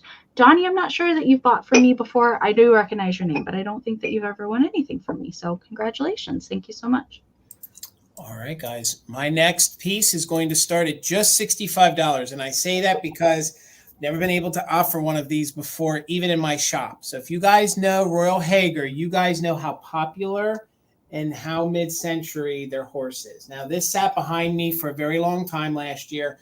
I'm not decorating like that anymore, so I've decided to pass it along. So this is known as the Trojan horse. It's a little more sculpted, a little more mid-century than some of the horses that Hager has made. This is a vase. It is a pretty large-sized vase. It comes in at about 12 inches tall. At the widest, it's 5.5 inches wide. So I'll show you here on the bottom where it is marked Royal Hager. Here on the bottom, it is in this gorgeous, yummy, yummy dark burgundy. No chips, no cracks to report. Two-sided. The inside is really, really clean. As you can see, if you guys decided that you wanted to use this as a vase, you could use it as a vase. I think it just is pretty much a statement piece. I think you could just put this on a side table and just kind of just roll with it. Gail, thank you. I see you at 65, so we're looking for 66 or more. The only issue that I can say is the way they painted it. You can see those little lighter specks, okay, underneath, but that's in the way they painted it. So this was actually a pretty popular color by Hager in the 1960s. They did do a lot of pieces in this color. I don't know exactly if they had a name for it. I always called it like it was almost like a very red burgundy. Okay, super mid-century. You can see how sculpted this is. Very Roman, very Trojan horse style, very squared off, very mod, very mid-century. Minimal crazing. Hager doesn't necessarily craze, so there's not a lot of crazing on here, if any. And it's just a statement piece that you can mix in with your glass. You could use it, like I said, as a vessel. You could fill it up as a vase if you wanted to, or I just think it makes a great, large, oversized mid-century figurine. So it does have very Art Deco qualities, Filomeno. You're exactly right. So if that's what you're going for too, it also reminds me of a large chess piece. That's what I always think every time I see some of these Hager pieces. Almost reminds me of like a larger chess piece. So we'll get in. You can see all these great details. No chips at all to the top. There's not even any major crazing on the inside. I don't know that it was ever really used as a vase. And I love the way they did its mane. Check out the mane on that horse. Very neat, very deco, very mid-century. You know, it has a very mid-60s kind of feel to it. And again, in very good condition with no chips and no cracks. And again, remember, guys, it's a large piece. It's a nice large one. It comes in at 12 inches tall. So we are in at 65 with Gail. We're looking for 66 or more. Let's go ahead and count this down. Remember, Gail, you can use it just in case to secure your bid in case somebody's going to come in there at the end. So counting it down from 20, 19, 18, 17, 16, 15, 14, 13, 12, 11, 10, 9, 8, 7, 6, 5, 4, 3, 2, 1. Bid end. Look how muscular they made him. Like, it's really well defined. A gorgeous piece of mid-century pottery. Royal Hager at its best here. I just love it. I see everybody's bids. Linda came in with a 69. Gail, you secured it with a 77 just in case right before the bid end. So with Linda's 69, Gail's just in case. Gail, coming to you for 70. Congratulations. Gorgeous piece in person, Gail. You will enjoy it. That's All a cool right, Bill. piece. $16, Jason. And Philomena, I couldn't agree more. We need to see more pottery. So I'll bring some. I have a gorgeous vase. Again, from the earlier part of the last century, I have this Nile oak 5 tulip vase. It is incredible. It's incredible. Comes in a couple colors, but today I have the blue glazed ones. A lot of times they're in matte, but this one actually has the sort of very beautiful shiny glaze on it. Now, most people are familiar with this company, Nile Oak, because they were most famous for their swirl pottery. If you've seen those pieces of those vases and other pieces that look like, I don't know, they look like a rainbow that someone just stirred around the side. They're like multicolors, greens and oranges and reds, usually on like a beige or a tan base. But they started making this. That was their earlier pottery. They call it the swirl pottery. That was earlier. When it got closer to the war and we needed more utilitarian things, Nile Oak was one of the companies that contributed to the war effort, and they ended up making sort of what they call their home. What was it called? It was called Home Something line, and it included a lot of vases and kitchenware. A lot like Abingdon did, actually. It's very similar to that Abingdon blue color. They are from yeah. It's an Arkansas company. To my knowledge, one of the only pottery companies from Arkansas. There are glass companies there. But it's sort of this amazing vase, which is kind of like a flower frog because you have multiple options for what you want to do with it. Do you want to put different flowers in each of the holes? Do you want to, a lot of people I see who style these put the blooms in the top and then use greenery or leaf cuttings or grasses from outside. It just gives you a lot of opportunities to do something pretty special. It is really beautiful. And again, Nile Oak isn't one of those pottery companies that gets a lot of attention beyond that beautiful swirl pottery that they do. And if you don't know that, you should Google it and see it's Niloak, Nile Oak. Just a really beautiful kind of pottery that they pioneered. They're famous for that color. I'm amazed, Bill. That doesn't normally make it up here to the Northeast. You don't see a lot. How did you find that up here? Like that? It was not up here.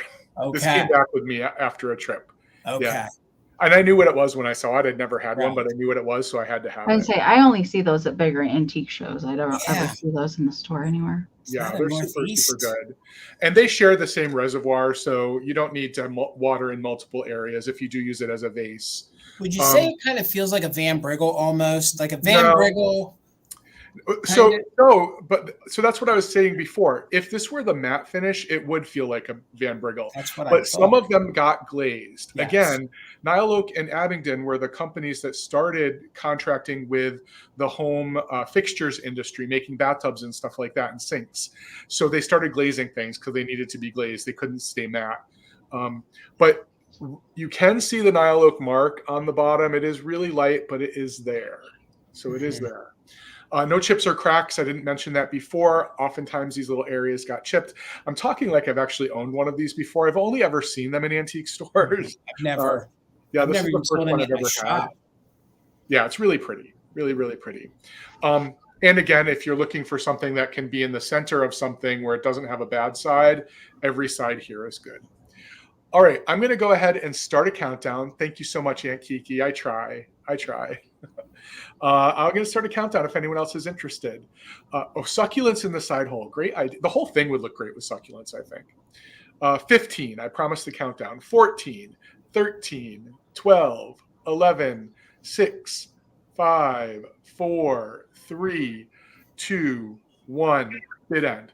Yes, Philomena, you're absolutely right. And that kaolin word is used to describe them sometimes. So that's now I look backwards. So it's also known as kaolin pottery, especially the swirl one. That's what the swirl is called. Right. Right. And my understanding, and Karen would know, is that there's really unique clay you can't find anywhere else in Arkansas. And I guess that's why there's so many diamonds and stuff down there too. Well, they're not falling off the trees, obviously, but there are good mines down there. So congratulations, Robin. You didn't need your just in case. It's yours for 16. Thank you. All right, Amy. All right, $40 choice, Jason. You got it. All right, so I do have a couple handmade things tonight. This is my first round of handmade. It's a choice. My last two Valentine dollies. So I have two to choose from tonight. They both are cute in their own right, but a little bit different. All right, so I'm going to show you each one. So the first one has the kind of darker brown hair, felt hair. And then she's got a little felt heart in her pigtail with a little heart rhinestone, hand-painted face, vintage, fun, little faceted button at the top of the dress. And this one has little puppy valentines that are kind of on the front. I actually own this Valentine in my personal collection, which is kind of funny. And then this one has a little puppy on the side that has a giant ice cream cone. I'll treat you fine, be my Valentine. Then it's got these little plaid hearts for the pleat and the socks, red shoes on the back, and then there's a couple more Valentines on the back side, hook and loop, so you can take it off if you want to. So that's choice number one. Choice number two is the blonde gal, all right, and she's got a little pink heart and also a vintage red button. She's got fun conversation print, hearts all over her dress with red stripes for the socks and the pleats, also red shoes. There is the backside. And I did happen to bring my little dolly chair. I've talked about this and I never bring it up here. Just one of these little small doll size chairs. They sit really cute in here. Their feet kind of go off to the side. They look really cute in there. Measurement for these gals, they are 12 by 13 and a half is the size because of their piggies that kind of stick out a little bit wider from their bodies, but there they are. That's your two choices, and these are the last two.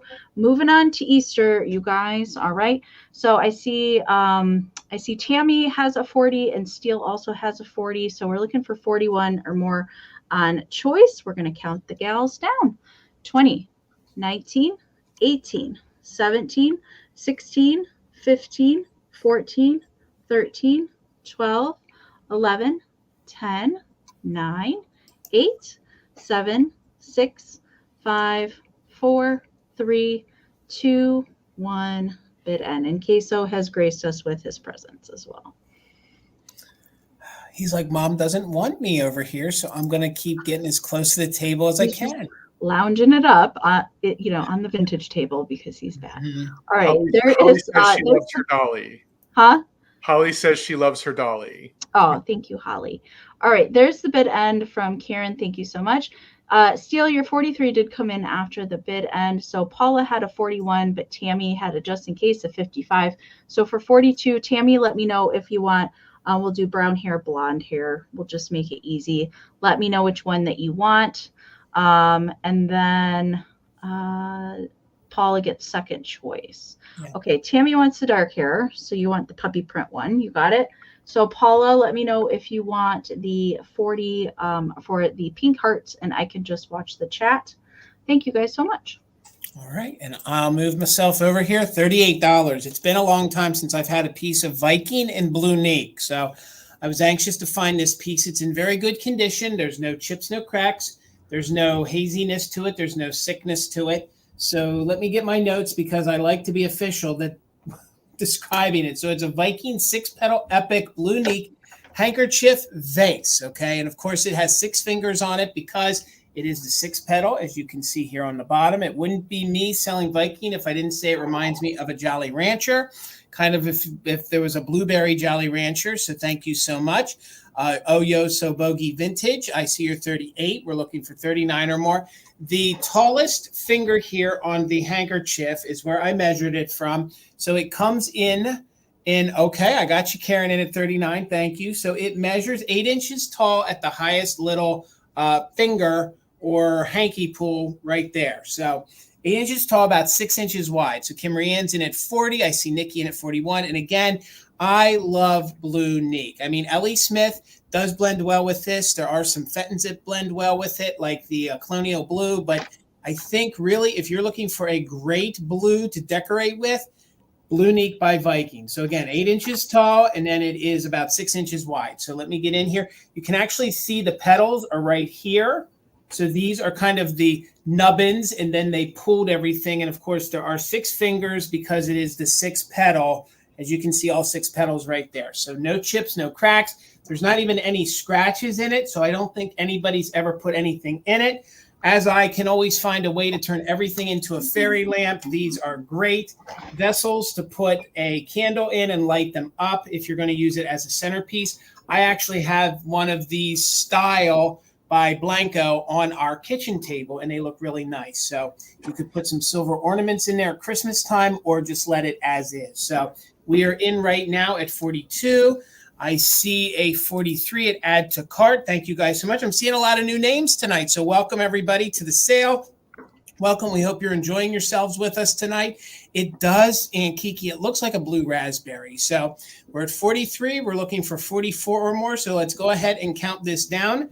Viking mid-century at its best. So you guys can use it just in case on this channel too. So if you've been an active bidder. So 20, 19, 18, 17, 16, 15, 14, 13, 12, 11, 10, 9, 8, 7, 6, 5, 4, 3, 2, 1. Bid end. Hello, Tippy Winks Vintage. Good to see you, friend. Please make sure you're subscribed to her channel. So good to see you. Right now we're in at 45. We're looking for 46 or more. Thank you all for the bids. I see you're just in case add to cart. Thank you guys so much. Right before that bid ends. So we had a 45 with a just in case of 52. It looks like for 46. Add to cart. Congratulations. I think you're new to me, and thank you and welcome for making your first purchase from me at Mother Tucker's. My email is right down there. Karen just put it in the chat. If you could email me your name, your full address, and an email so I can invoice you, we'll get it done for you. So add to cart. It's yours. Thank you so much. All right, Bill.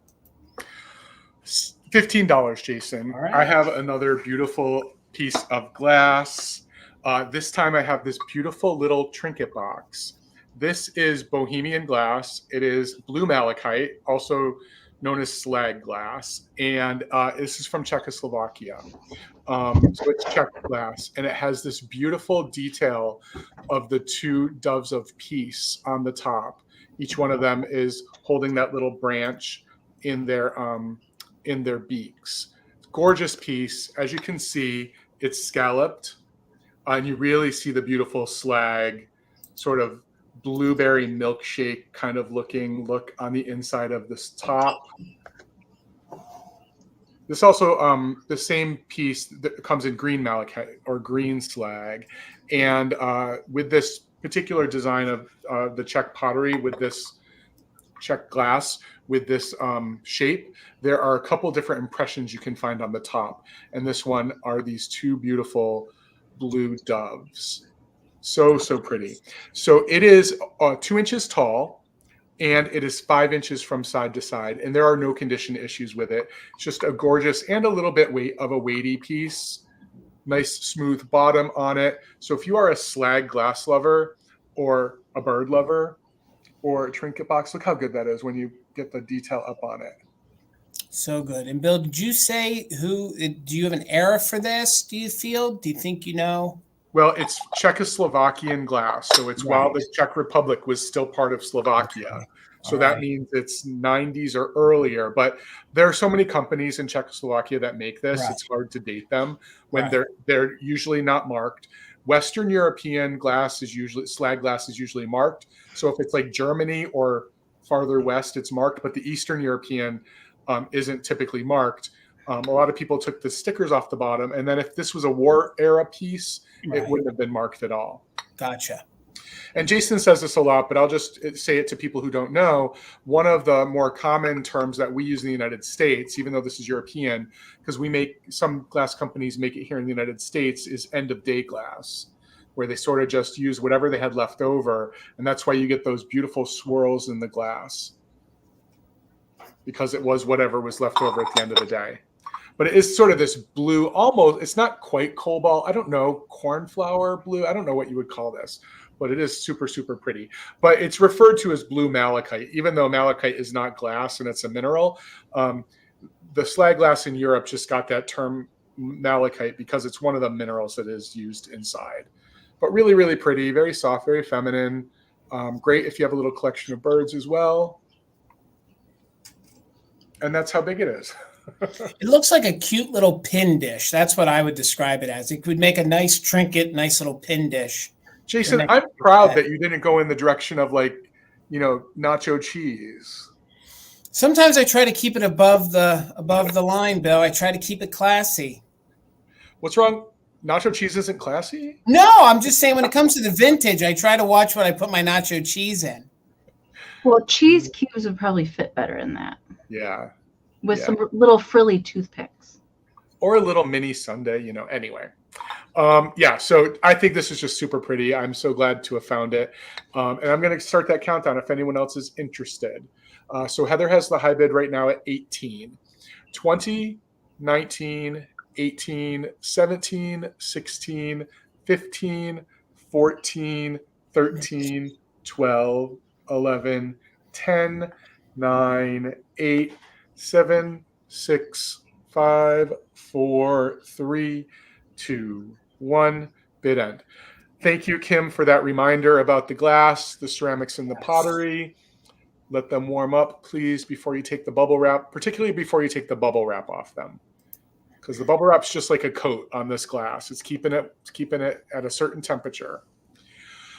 Okay, so just waiting for that bid end from Karen. Do you see it? Not yet, Bill. Not yet. It's a weird lag tonight. This chat's moving really weird. There it is. So Dawn had a 20. Patty Rose had a JIC of 25. Robin had a just in case of 41. And Heather, your 45 came in after the bid end. So this goes to Robin for $26. Thank you all. All right, Amy girl. All right. 24, Jason. Okay. This is probably my favorite piece of jewelry I've had for a long time. So this is just an absolutely gorgeous, stunning, bright blue and white rhinestone brooch. And I did consult with Tina of Mother Tuckers and Katie at Vintage and Vinyl about this piece because I kind of wanted to know if they could tell me anything besides the suspicions I had.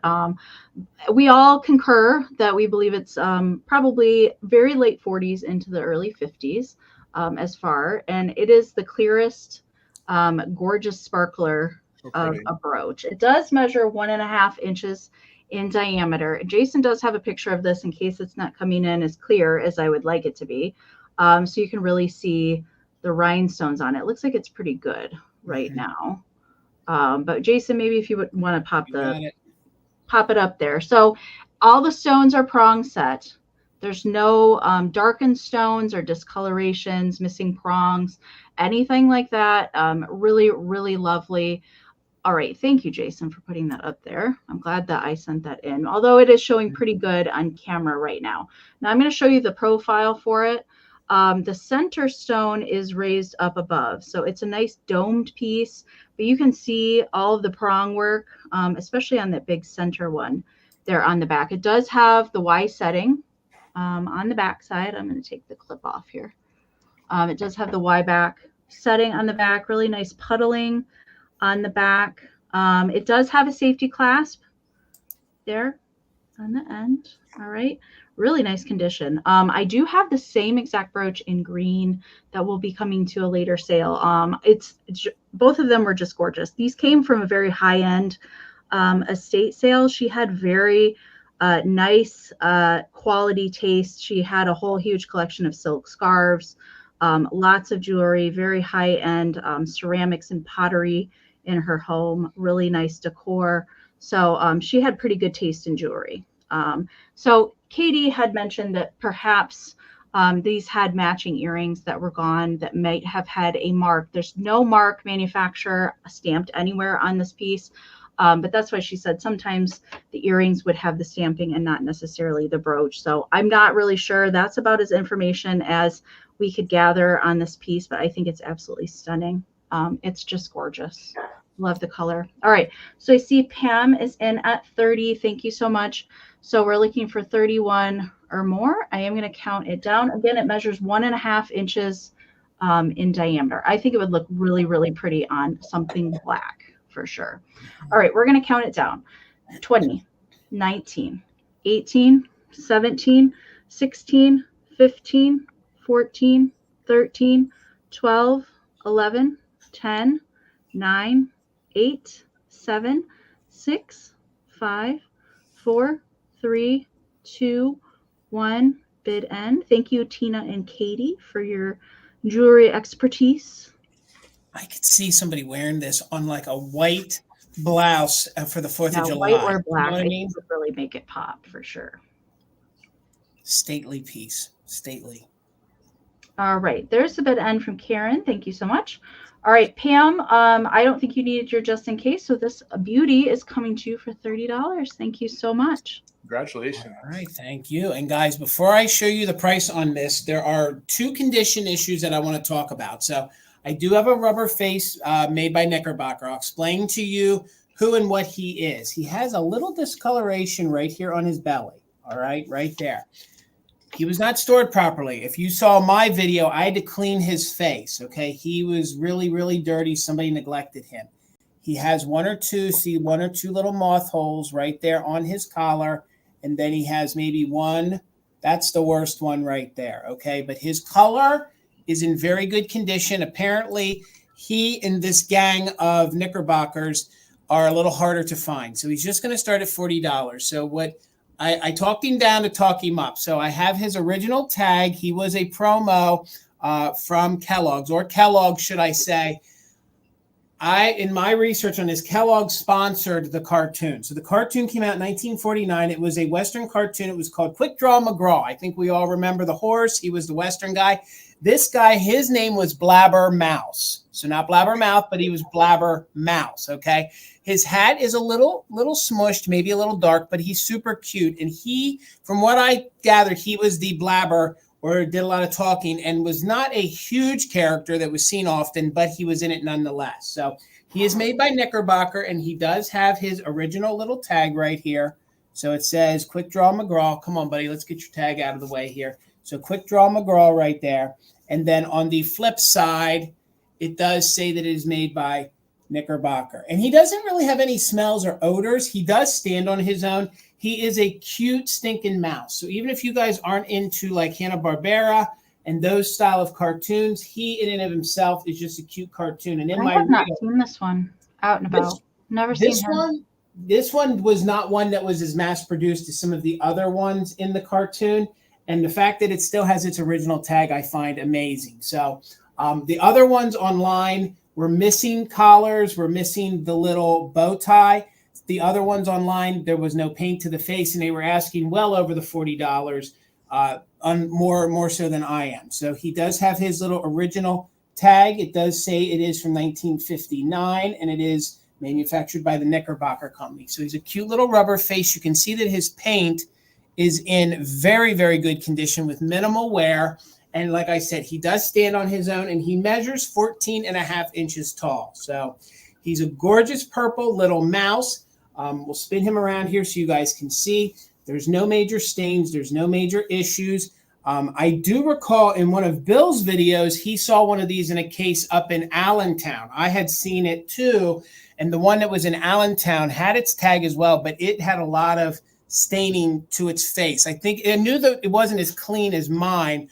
And they, I think they had over 40, didn't they, Bill, on it up there? I think it was double. In Allentown. So, I mean, and you can feel that there is some, I want to say maybe cardboard in the feet. So he is weighted to stand. So if you wanted to have him stand, and you can take the original tag off, but I think that's the neatest part. I love the cornflakes box. I do too. I do too. And like I said, I don't think from my research, this would not have been a mail-in to Kellogg's. Okay, Kellogg's sponsored Quick Draw McGraw, and then also partnered with Knickerbocker when they sold these. So from what I believe, these were sold. Now I could be wrong, but that was the little bit of research that I could do. Maybe some of them were offered up as a premium, but that's the correlation that I know that I was able to find online. So just note we have a little condition issue here on the collar, a little condition issue over here, but his paint is in really good condition. And these are not mistakes. These are little detailed white spots in his eye. And I love that the eyes are purple to match him. And he's got like his little, he reminds me of Yogi Bear with his little collar and his little boa right here. What do they call it? A bolo? I think he's wearing his little bolo right there. So super cute, and even great if you just pop him into your Easter decor. So Kathy has the top bid at 40. From 1959, he was the Blabber Mouse. Blabber Mouse in the Quick Draw McGraw, which was a Western cartoon put out by Hanna-Barbera. So let's go ahead and count him down. Kathy, you might want to use it just in case. Sometimes some bids were coming in. So if you had your heart set on it, please use it just in case if you're interested. So we'll count him down from 20, 19, 18, 17, 16, 15, 14, 13, 12, 11, 10, 9, 8, 7, 6, 5, 4, 3, 2, 1. Bid end. If you guys go back to my haul for these and you would see how dirty his face was, I did what Amy recommends, a little bit of Dawn dish detergent, sat there and cleaned real lightly so that none of the paint came off.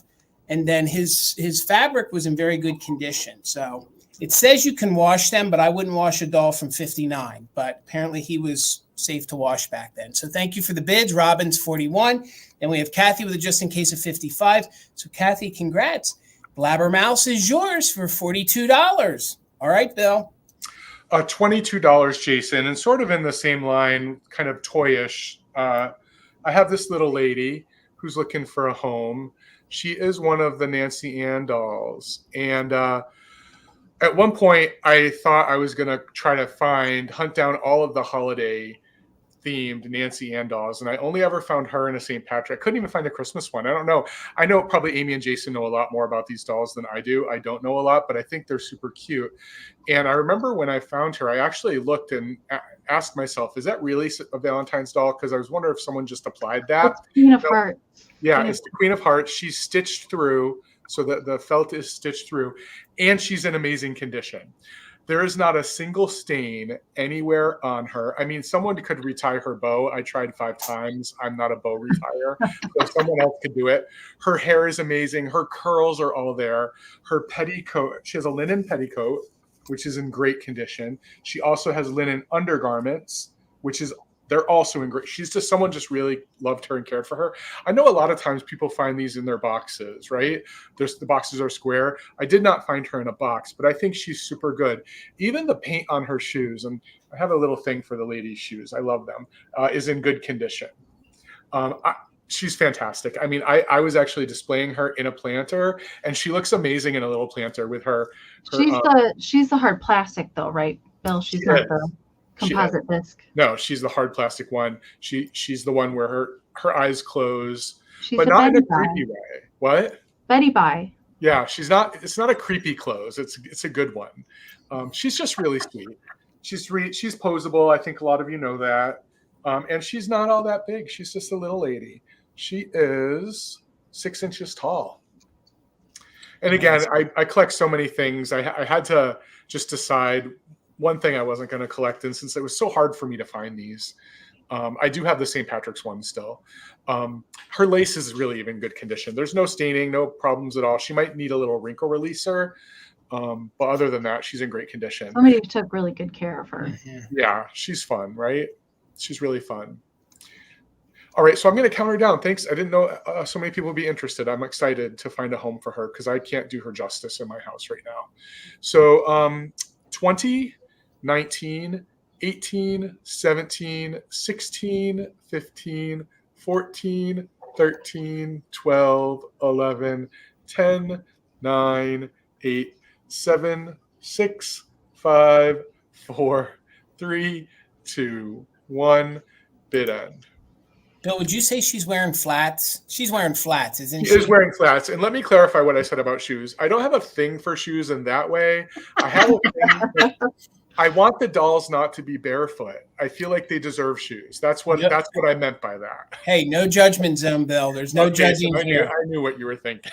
No judgment zone Well, right Bill, here. you also like your ceramic ladies with shoes. Yes, too. I like to know that they're not barefoot. That makes me feel good. All right. Thank you all for your bids. So Karen had a just in case of 38. Robin had a just in case of 41. So Robin, she is yours for $39. Thank you so much. All right, Amy. All right, 36, Jason. All right. All right, I have my last handmade Valentine piece of the year, and here she is. So this is one of my vintage ribbon spool creations, and featured on here is a darling little girl mouse. So she was an ornament. I have snipped the little wire off of her head. It was kind of fraying and not in great shape anyways. But she does have wire armature in her legs and arms, so she can stand really well. And so she's all original to the mouse, except for the tiny little flower. I have added the little vintage flower to her ear and the vintage Be My Valentine cupcake pick into her hand. But all of the little outfit and her hat and everything, that is all original to her. She even still has her little plastic whiskers sticking out. And she is perched on a really cool vintage spool of ribbon. The Cara Sheen there, and it's just red satin ribbon that she is on. So the other elements on here, there's some vintage Kitsch-tastic plastic stems and flowers, a spun cotton mushroom.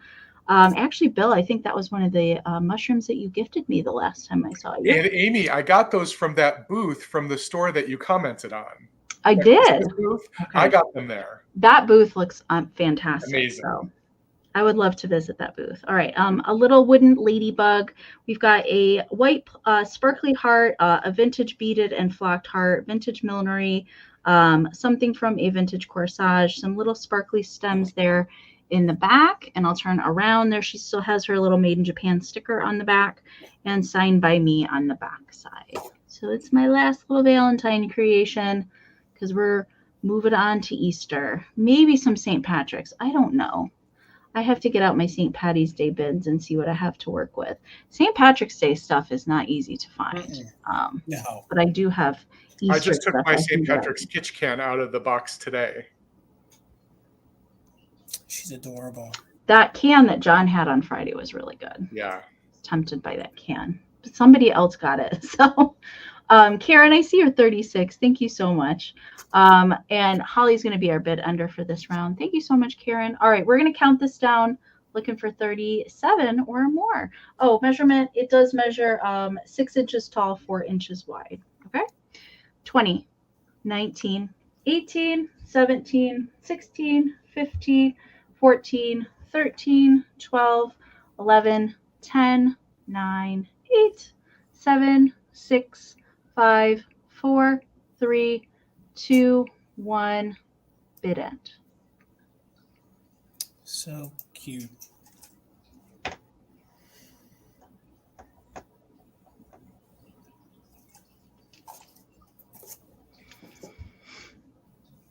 The lag. Oh, I know. It's something weird. All right, Holly, thank you for taking over the bid ending. Karen, this is coming to you. Thank you so very much. All right, gang. Now, I know, Bill, you had a set of these last week, and I had mine sat to the side. I had mine put to the side for a month waiting for tonight's sale. So $40, and I'm going to call these new old stock. I don't think they've ever been used. So I do have a set of the Cozy Kittens made by Holt Howard. They are in very, very good condition. So $40 if anybody's interested. I have to agree with Bill. Every single time you find a set of these, there's always a little nip on the ear. There's a little nip on the paws. But these are in tremendous condition. They are so new old stock that for the $40, you're actually also going to get the original Cozy Kitten. That's so cool. And pepper box by Holt Howard. So you're going to get the original box. And then, of course, it has the one pair sticker on the side. Plus, and I had to take them out. They're very hard, but I have them. I have the original corks or these little rubber stoppers that will come with it. So you're going to get the original stoppers, and usually they are missing. So this will be a good chance for you guys to add the Cozy Kitten to your collection. You can see very, very good condition. They both have their original Hold Howard sticker. There's not even any crazing. There's not even any chips to them. Now, the noisemakers don't work, okay? God knows I wanted them to. You can see that they are stamped, and I want to make sure that they were 1958 because they did make them in 59 as well. So I'm pretty sure these are stamped. I'm pretty sure I'm making out 58, that they are stamped 1958. Thank you all for the bids. I see you, Sharon. I see you, Karen. So, again, no chips, no cracks. The cold paint is phenomenal, even down here at the feet. The glaze is superb. These are even better than the set that I have in my own collection. So there you go. And they measure just about 4.5 by 2. So then here is the one with the blue collar. And if anything, the noisemakers, I always hold them. They might be slightly loose, but they're still there. So I see the 46. I see Patty in at 50. And again, he has his original little Hold Howard sticker on them. And I just love that face. This is some good side eye. I love them. So in very good condition, Hold Howard 1958, the Cozy Kitten. You're also going to get the box. I love the box. It's reading true to color. The sticker is pink. There you go. The only thing that would make this official is if they had their little original hang tag, which they don't. So Lisa's in at 55. We're looking for 56 or more. They even have their original stoppers. Cute little Hold Howard Cozy Kitten. So 56. I hope one day that one of us comes across some sort of set that still has the noisemakers that work, and we can get it on camera, because I do too. Well, I did have a cookie jar once that had the noisemaker in, and it sounds like a weird, almost sounds like a moaning duck is what it almost or sounds a chicken, I would say. Yeah. So we're in it. Jill was 60. Thank you so much. I think this is going to be outside of Bill's set that he had last week. This will probably be the only other cleanest set that I found in this kind of condition. So 61 or more, we'll count them down. We are doing just in case for active bidders. So 20, 19, 18, 17, 16, 15, 14, 13, 12, 11, 10, 9, 8, 7, 6, 5, 4, 3, 2, 1. Bid end. The 1958 Hold Howard Cozy Kittens. Super good condition. They have their box. They have their noisemakers. They have their stickers. And they have their little original stoppers, which I think is just amazing. Like I said, mine don't even have all of that. I do have the hang tag, though, for mine. That's the only difference in all of these. So thank you all for the bids. I appreciate you guys so much. We'll wait for that bid end, and then we'll call it out. So I see the bid end. So we had a 78 right here from Sharon. Thank you, Donnie Girl 76. We had Lisa Green with an 80, but Patty had the 109. So Patty for $81. Congratulations. They are yours. All right, Bill. $22, Jason. And I have my kitschy planter for the evening. I have this awesome little Grant Crest sugared puppy. Love it to death. But I do want to point out that around back, there are 2 small chips in the ceramic, one right there, flat back again. You know, I love the flat backs. And then one tiny one at this corner too. But I did want someone to know that in case anyone is interested. Let's just take a look at the back first. Again, you know, I love the flat backs because they sit up nicely against walls and on windowsills. But look at how cute this little thing is with the green polka dots and the sugaring and the glitter all over the hat. It is pretty amazing. And it's not every day we see a piece of Grant Crest come up, right? Not the planters. Yeah. These are the standalone figurines that are sugared like that. Yeah, and it's really great. I mean, the whole thing is sugared, even the brown. So oftentimes we see this kind of light colored sugaring, but even the brown here is sugared. Super fun. Look at that sweet face. So cute. Let me see if I can get him to focus a little bit better. I never see these in a planter. I always see a figurine. I've never seen one as a planter. And I see the smaller one figurines too. I don't see the bigger ones. At least I don't see them as much. This is a bigger one. This is 4.5 inches tall. Gorgeous. So yeah, it's a nice little piece. So there is the Grant Crest stamp on the bottom. There was sticker residue from the sticker, but I removed it because it was just the backing of the sticker. But I brought some kitties tonight, so I thought I needed to balance it out and bring some puppies as well. Pretty clean on the inside, as you can see. Little piece of paper down there. I thought it was maybe some extra clay, but it's just a little piece of paper. Oh, that bow tie Bill with those polka dots. He'd be great for St. Patrick's Day. That's what I was thinking too. Just put some either some real or fake shamrocks in the back of him. I think that would be a really cool display because the eyes are green as well, a very light green, but they're super pretty. And look at the lashes. I mean, the face is just a good piece. Let me give you a close up on. Oh, look at that sugaring. The sugaring they did right. I think they did it right. Mm-hmm. There's puppy figurines, cats, and elephants that I have seen. Yep. I've never seen the multicolor though, Bill, on the hat like that. I've never seen that done by them before. Yeah, isn't that interesting with the big mica glitter? Yeah, I've never had really one interesting. like that. And it definitely is part. I mean, it's underneath some of the sugaring, so it's definitely part of it. Yeah, I love the sugaring thing. I have another set of 3 cats that I'll bring at some point that are sugared, but I think they're super cute. All right, everybody, I'm going to start a countdown. If you're interested, now is the time. But I do want to get us to our last few rounds. 20, 19, 18, 17, 16, 15, 14, 13, 12, 11, 10, 9, 8, 7, 6, 5, 4, 3, 2, 1. Bid end.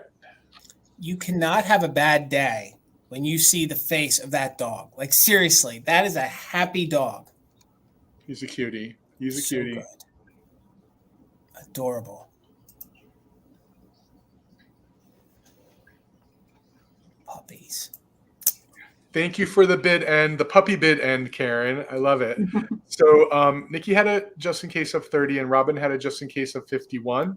So Robin, this is yours for $31. Thank you so much. All right, Miss Amy. All right, $12 choice, Jason. Got it. All right, I have some oversized Valentines for the next round. Both of these were from my travels to Iowa, my recent trip there. So this is the first one. She's a large gal, fancy gal. All right, so she's a Gibson card. I do believe she was in a scrapbook at one point in time. She does have, I'm going to show you the front in a second. She does have the easel attached, really easy, and it is a Gibson card, but she does have that paper residue like from an album. On the back, she has flocking on her hat. She is darling cute. Now there is a little bit of wear right in here. Not sure what is going on there, but I wanted to note that. But special about her, she does have a little bit of flocking down here at the flowers. Her little bustle of her dress lifts up in the back, which is kind of funny. Here's a Valentine wish that's tucked away just for you. Happy Valentine's Day. So it is used, but I like that her little bustle kind of lifts up, and then it has some dimension when it's on display. So the girl measures 10 and a quarter by 7 inches tall. Okay. And then the second choice, which I think is my favorite, is this cute little bunny. All right. This one is a Hallmark card. I believe both of these are from the 50s. Cute little bunny. All right. This one is also used on the back. There's the Hallmark stamping. And this is when they switched to doing this Hallmark, was in the 50s, not the older style that we usually see. But the little card here opens up. Get ready, because this is really cute. Yep. There's a little bluebird on a spring holding a heart in there. So cute. I couldn't. I've seen this card one other time.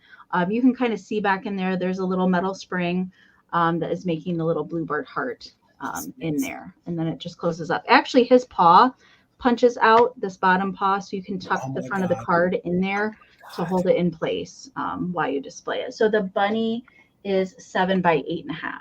Okay, so those are your two choices. Right now, I see, I know Sharon's freaking out because of the bunny.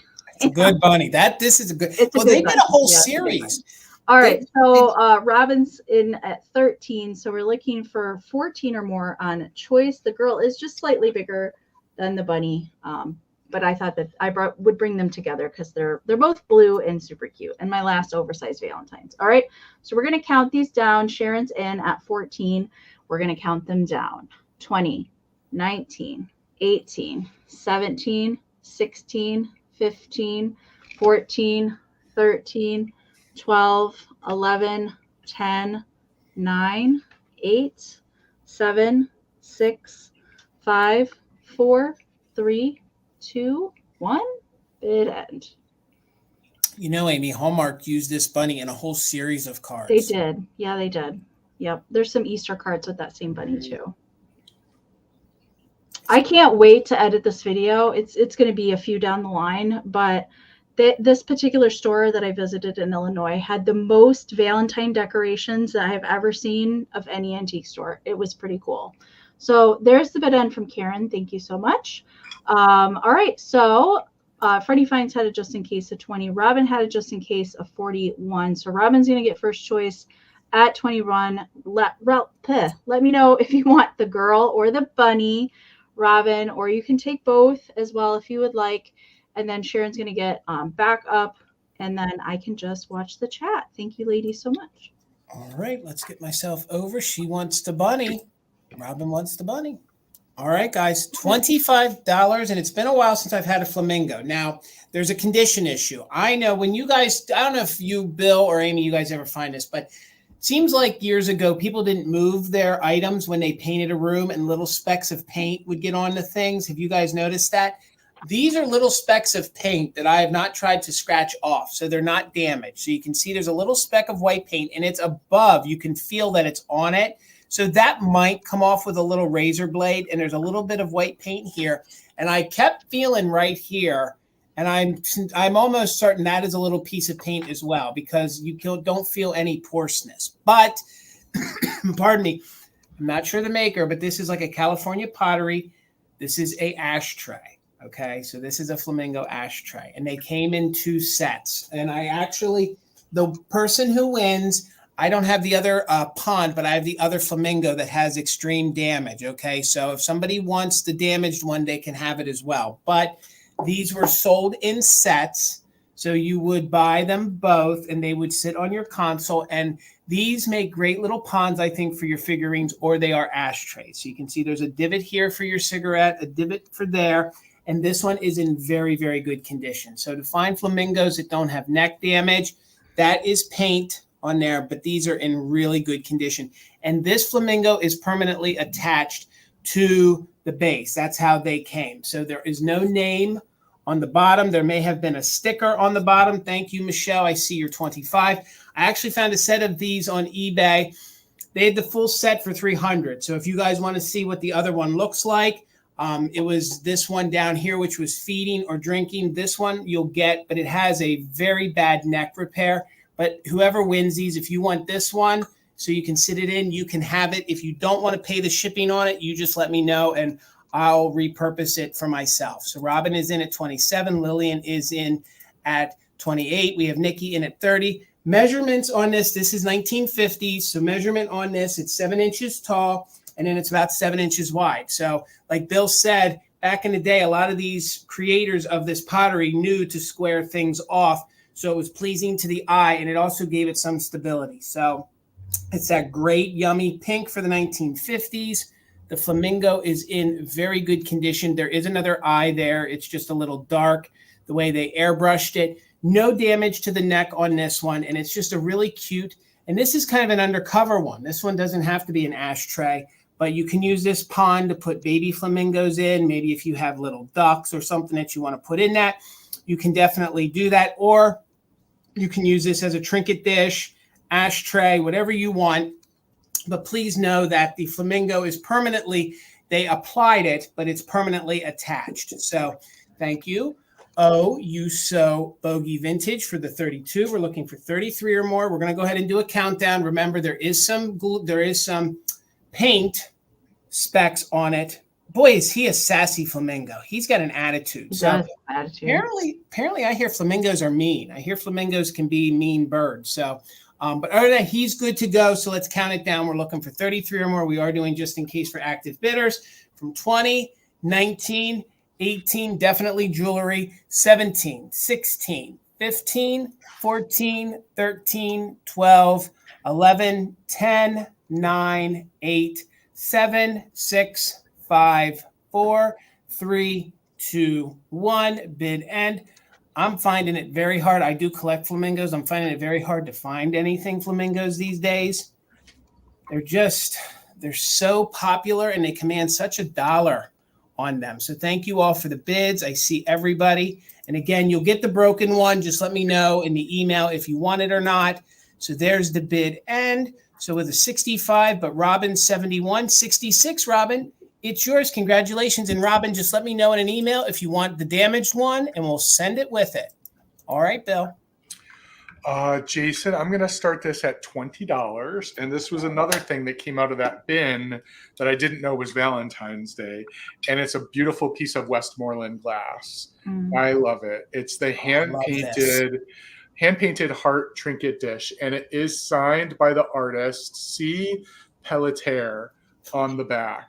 I love the visual of having the heart on the inside, then the heart on the outside, and all of the heart. I mean, there's just so many hearts. I guess you could count them up. I haven't counted them up, but it is super, super pretty. Look at that hand-painted rose there. Isn't that gorgeous? I love these. Yeah, I think it's super pretty. So let me just give you some measurements on this. It is 8 inches tall and 7 inches across. There's 20 around the outside, Bill. Good job, Amy. Wow. You don't have all my big fingers in the way. You were able to do that. And it's just so, I think, again, they use math. I say that a lot, but it's just so pleasing to the eye the way they did this with this one heart up here.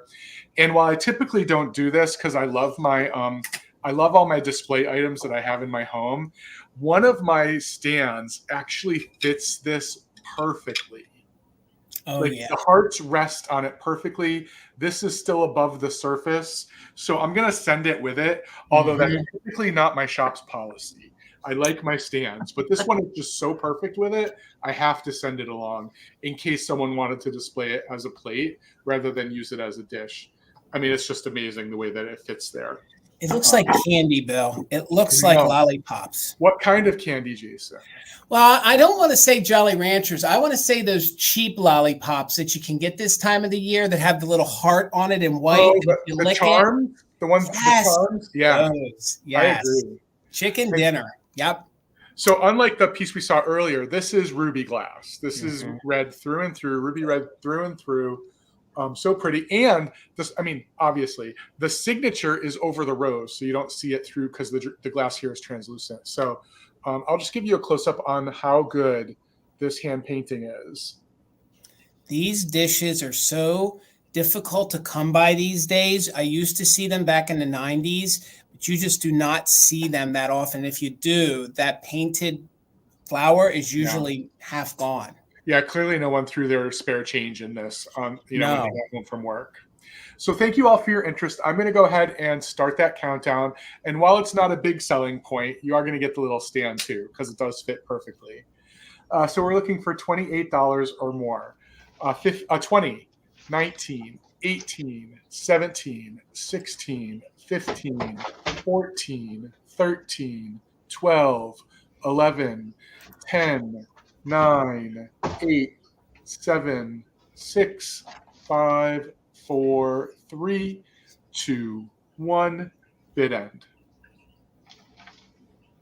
Oh, I've not seen one of these in a long time, Bill. I didn't even see this in your promo. I love this. Yeah, it was there. It was there. I tried to look. I didn't see it. It's just a good piece of glass. Yeah, it was all there. I think it was there. I'm pretty sure it was there.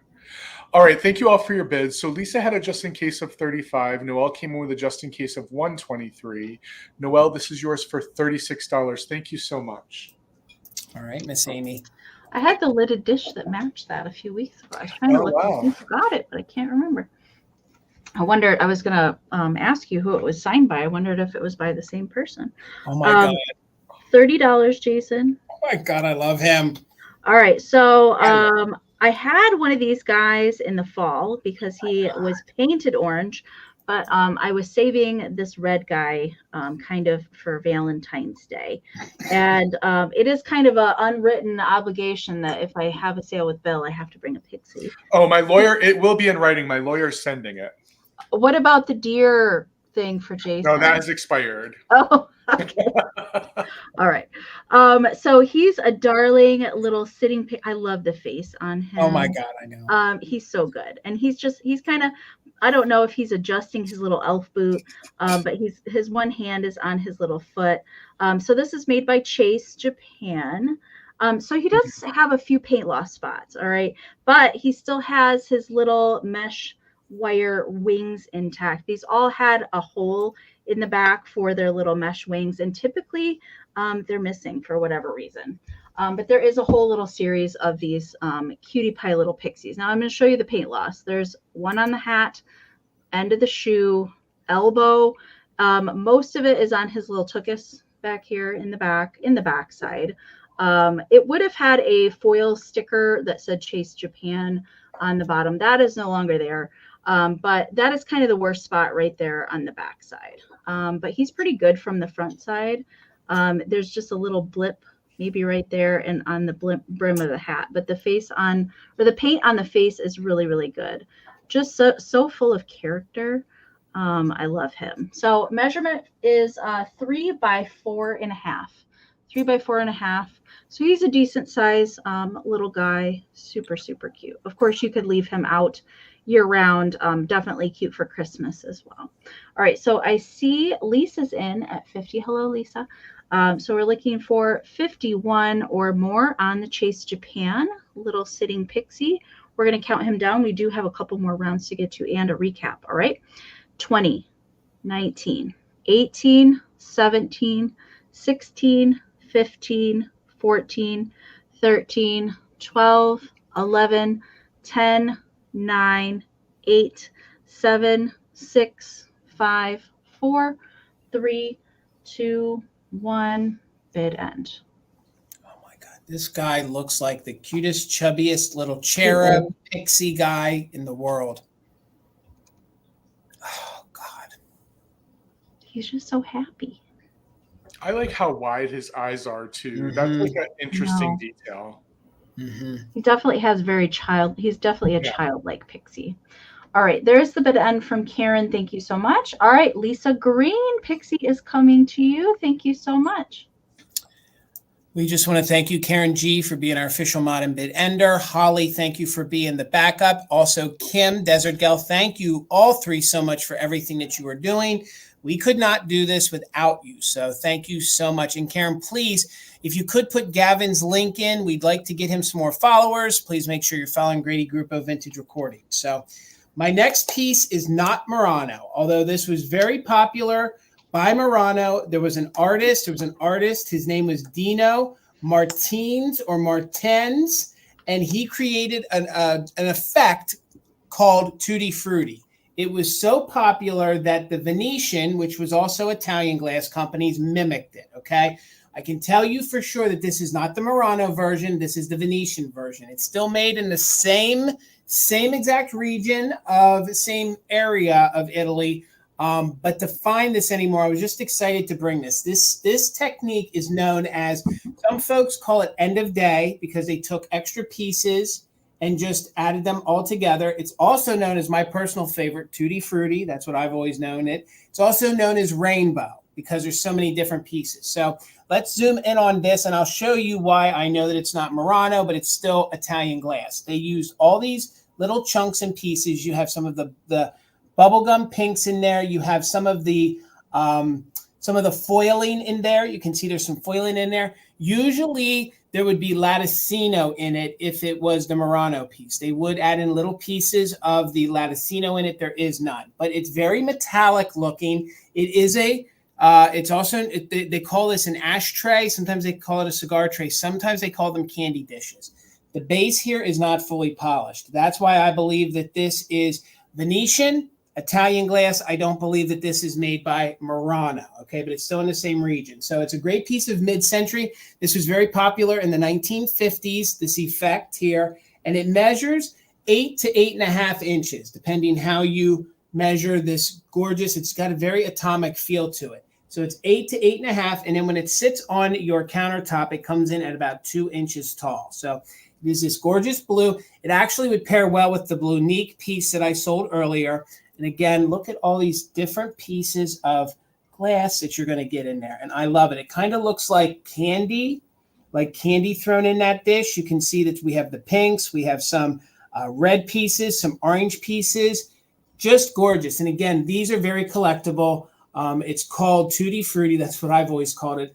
But Murano, like I said, there was an artist from Murano that created this technique, and it became so popular by the company that a lot of Venetian companies started to mimic it. So I'll just show it to you like this. You can see you can display it all sorts of different ways. It is a bowl, or it could be used as an ashtray. So you can see some divots, and there are there's one or two little extra pieces of glass that if it was Murano, they would not have allowed that to leave the factory looking like that. But this is just as collectible as the Murano. They did the same exact technique. It comes from the same part of the island. Thank you, Metal Girl, for the 40. We're looking for 41 or more. The only thing is, it was not touched by the artists of Murano, but it is from Italy. It is Italian glass, but we call it Venetian because it's from the same region as Murano. So it looks like different colored fish swimming. It does. It does. I mean, no matter how you tilt it or look at it, it's always going to be different. And again, it's called by the 3 different names. Some call it rainbow. Some call it end of day, which I believe that may have been one of the ways they started doing it. They threw all the extra pieces of cane in and just went for it. But then it became so popular that they actually started designing it and producing it. And I love calling it by its name, Tutti Frutti. And let me just show you again some of the foiling in there. That's a great technique that the Italian glass blowers would use. And I lost my train of thought. But again, it is not the Murano version. Oh, I'm sorry. If it would be the artist, his name is Dino Martins or Martins. There usually are pieces of the Latticino, which looks like the ribbon candy. They would use some of those pieces, but there are none in here. And since the bottom is not polished, it's not a clear polished bottom. I believe that it is the Venetian. So let me hold it still. I see you, Lisa, in at 44. So we're looking for 45 or more. You guys can see how great the colors are. It's going to fit any motif because there's going to be a color for almost anything in there. So let's count it down. We are doing just in case for active bidders. We're looking for 45 or more. So let's count it down from 20, 19, 18, 17, 16, 15, 14, 13, 12, 11, 10, 9, 8, 7, 6, 5, 4, 3, 2, 1. Bid end. It doesn't have to be a console bowl. You can display it like this if you want, or you can, of course, sit it down on top of, your end table, whatever you want to display it on. None of them are alike. Each one is going to be unique. That's what I love about it. So, and I just love to be able to say I'm selling a piece of Tutti Frutti one more time. So there's the bid end. Thank you guys for all those bids. I see Michelle's 45, Metal Girl's 46, but Robin takes it with her just in case. $47. Robin, congratulations. She's coming to you. All right, Bill. $6 for choice, Jason. And earlier you showed me bring these 3 little critters. Well, they're sold, but I have some sort of matching pieces. And so I have two different books that feature the 3 little kittens. I have this 1986 paper doll book. And it is in really good condition. There's a little bit of paper loss on the outside, but inside are 26 plates. And let me just show you, because I guess I never knew that the 3 kittens actually all have official names. There's Floppy. There is, gosh, I'm not good with the page turning, everyone. There's Mopsy. And then there's Max. And did you all know, maybe you did, there's also Auntie Tabitha. And all these really cool outfits in here to either cut out or scan. I would scan. Obviously you could scan them. But this is really fun. If you like paper dolls and you love kittens, you can dress them up or work with your grandkids or your nieces and nephews with all these fun things. And other than the paper loss on the back and one tear that's been repaired with a piece of tape on the back, it's in really good condition. Now, the other one is a 1958 Lynette book of the 3 little kittens. But the disclaimer on this one is, while the while the binding is great in terms of it still being sewn, the whole middle section has been released from the actual outside of the book. But that's actually the only condition issue. And I know that can be repaired if someone wanted to take the time to do that. The spine is still in great condition. The tape is still present, so no problems with it. But really beautiful, soft illustrations. I don't know if I looked up to see who the illustrator was. Yeah, it doesn't say. But super sweet on the inside.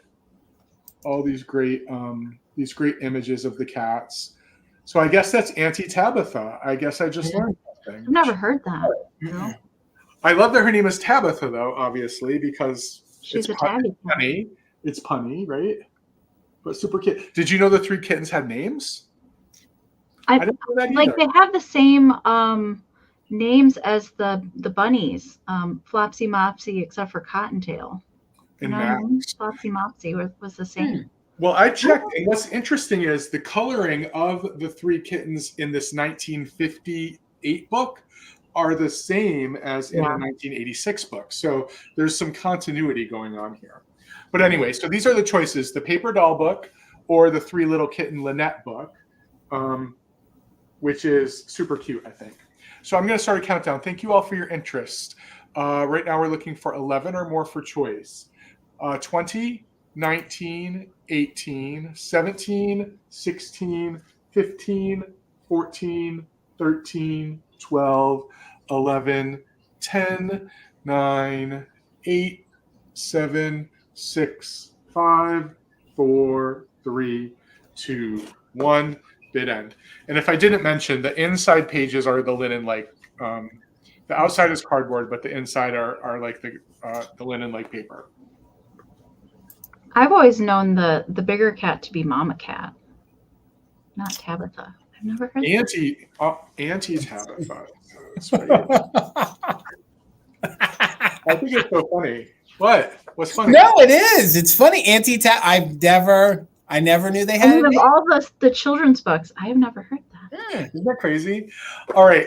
Thank you all for your bids. So, Karen, you have first choice at 15. Let me know if you would like the paper dolls or the 1958 book. And then, Wanda, you are backup. Then, Lisa, you are backup. And I'll just watch the comments so we can move it along. All right, Amy. All right. I also have a book tonight. This is going to start at $16, Jason. Okay. All right. So, I got my girl, Ruthie Newton tonight. This was something I found in Iowa, and I have not had this version of the book in a long time. So this is this version is dated 1943, but that what's special about this one is the mother goose and the yellow that you're seeing here on the cover in her dress and on her hat is flocked. Okay, nothing else is flocked in the book. It's just the cover. I haven't run across this particular edition in quite a while, but this is the mother goose, Ruthie Newton. Love the illustrations. And here's a little sneak peek for my next round. Okay, I do have a Ruthie Newton puppy squeak that matches Ruthie Newton's illustrations of the little black and white puppy that you will see in a few different places in the book. Okay, but can't get much better than the Ruthie Newton illustrations. I love her storybook. Now this is the linen-like paper, so it does have kind of a texture made to mimic fabric. Here, look at Bobby Shafto and his parrot. I love it. matey. And then here we go. There's little kitty. Here's the little puppy peeking out again. Very, very cute. Nursery rhymes that are in here. Pretty Maid goes a milking. To market with the little pig. There's a couple more pages left. We've got Peter Pumpkin Eater. And we've got the Piper's Son and the puppy again. And on the back here with the girl with the curl in her forehead. So that's the back side. It is not missing a cover or anything. That's just how it is on the back. All right. Good condition, just a little bit. Always there's a little bit of wear on the binding. There is a tiny tear right here on the back. But the flocking is good. You can still feel it. All of her polka dots are flocked as well. Measurement for the book is 13 by 9.5. Again, it's from 1943 Whitman Publishing. And then the puppy will come in the next round. All right. So we're going to count this down. I see Lisa's in at 20. Thank you so much. Looking for 21 or more. Don't forget those just in cases if you're actively bidding. 20, 19, 18, 17, 16, 15, 14, 13, 12, 11, 10, 9, 8, 7, 6, 5, 4, 3, 2, 1. Bid end. The graphics on the Ruthie Newton will never, ever be duplicated. No. They're definitely my favorite. All right. I see Lisa came in with a 22. Nancy had a 21. Lisa Green put in a just in case of 30 right before Karen's bid end. So Lisa Green, the book is coming to you for 23. Thank you so much.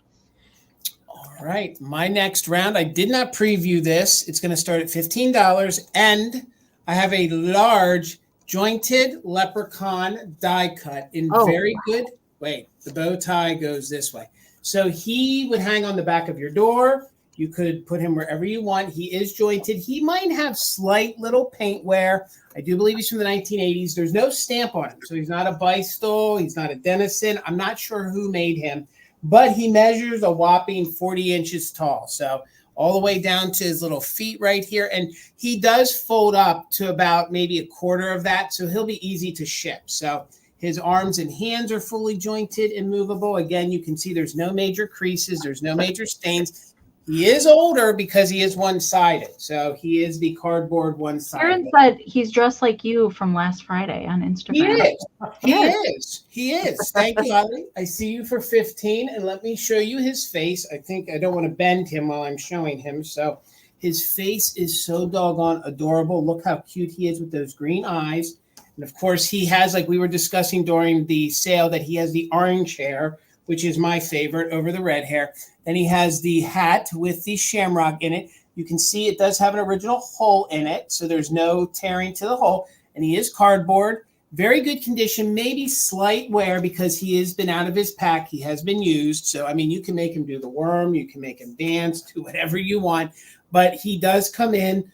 Excuse me, he does come in at a whopping 40 inches at the longest. So, again, I remember as a kid or in school, these were always great for the back of the door.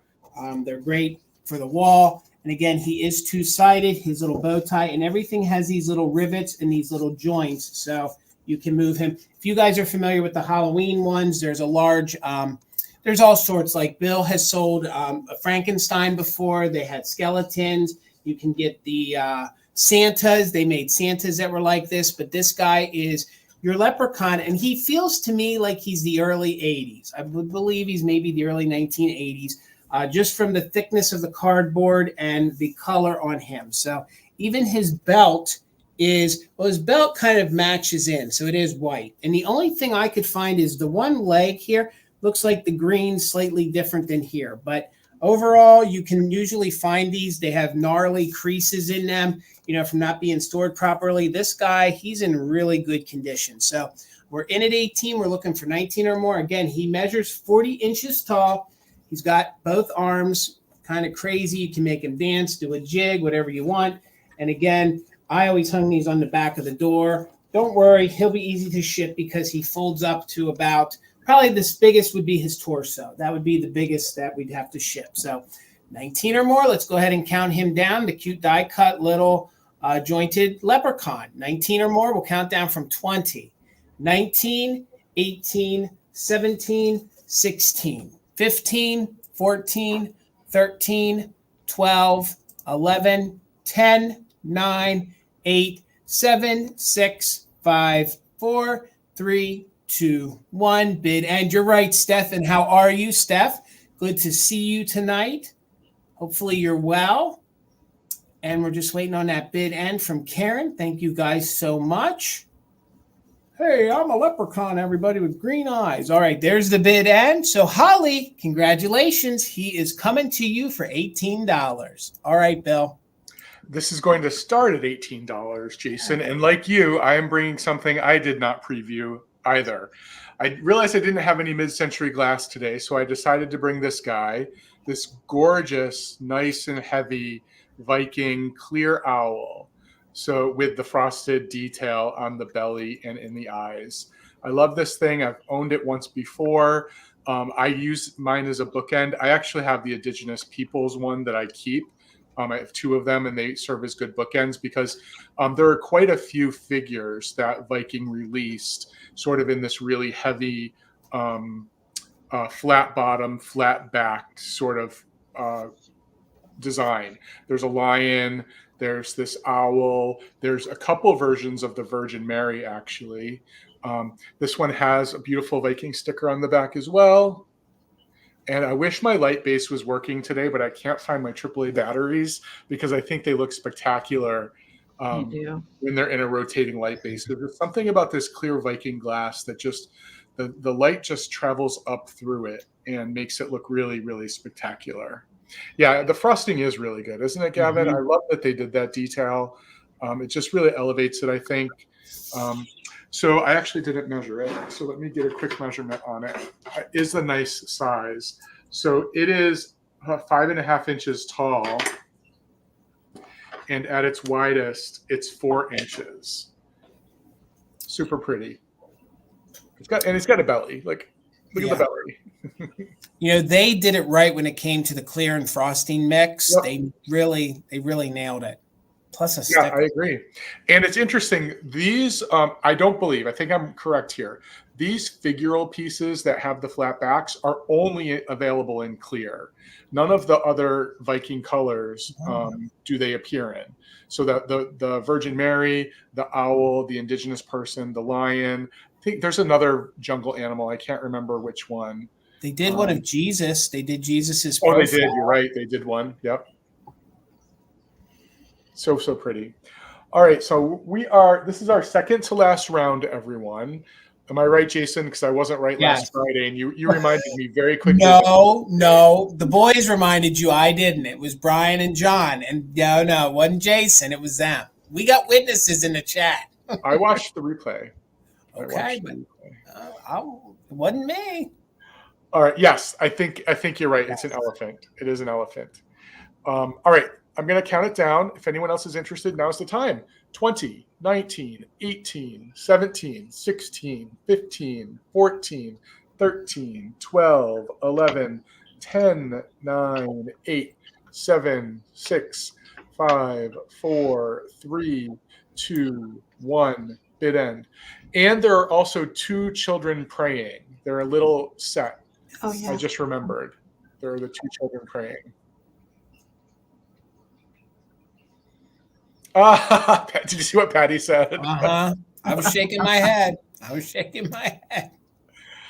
All right, there is the bid end. So Kim Rianne had a 21, but Linda came in with her just in case of 22. So Linda, this is yours for $22. Congratulations. All right, Miss Amy. All right, $12, Jason. Okay. All right, as promised, here is the little Ruthie Newton pup. And he does no longer squeak. I will say that right away. His squeaker is actually on the back of the head. It is metal squeaker. It does not squeak anymore. But I don't run across the Ruthie Newton squeaks as much as I do the Rempel squeaks. So I'm always excited to see them. They did do some boy and girl squeaks. Ruthie Newton did. There's several different colorways of puppies. There's also kitties and some kind of little cats and bunnies dressed in suits that are around once in a while, but a little bit harder to come by. So cute little black and white speckled pup based on Ruthie Newton's illustrations. This does date to the 40s as well, in case you're wondering. It's made by the Sun Rubber Company. He is stamped Sun Rubber and Ruthie Newton down here on his belly. He does have just a little bit of paint wear, which is typical. Most of it, is on, he was loved and played with, okay? But he does have an articulated head, so you can kind of pose him how you want. Maybe he's looking back at his tail because he wants to play with it, however you want to pose him. But I think Of course, incorporating the Ruthie Newton books, I think, make a really darling display because she did do lots of illustrations of the puppy, especially with some of the kid illustrations. There is some discoloration back here on the back. I'm not sure what happened back here. I did try and clean him. None of that was coming off, so I think it is now part of the plastic. Okay, so he is soft still. He just doesn't squeak anymore. Okay, no squeaking. There's just air that's coming out of the back of his head. But I think he's darn cute. So I like him posed this way. So measurement for him, he is 5.5 by 6 inches tall. Okay, cutie pie little pup. All right, so we're going to count pup down since we still have one more round and a recap. All right, so Lisa's in at 12. Thank you so much. Looking for 13 or more on the Ruthie Newton pup. 20, 19, 18, 17, 16, 15, 14, 13, 12, 11, 10, 9, 8, 7, 6, 5, 4, 3, 2, 1. Bid end. I can't tell if he's cute angry or angry like I'm gonna. He just, I don't know. The look on his face, he's a little. He does. Maybe he's hungry because that's typically. Yeah. If Maisie looks this way, she's hungry. That's what it is. All right. There's the bid end from Karen. Thank you so much. Lisa, you didn't need your just in case. Pup is coming to you. Thank you so much. All right, guys. I have $10 choice and they're identical. So, but the only issue is, well, I shouldn't say they're identical.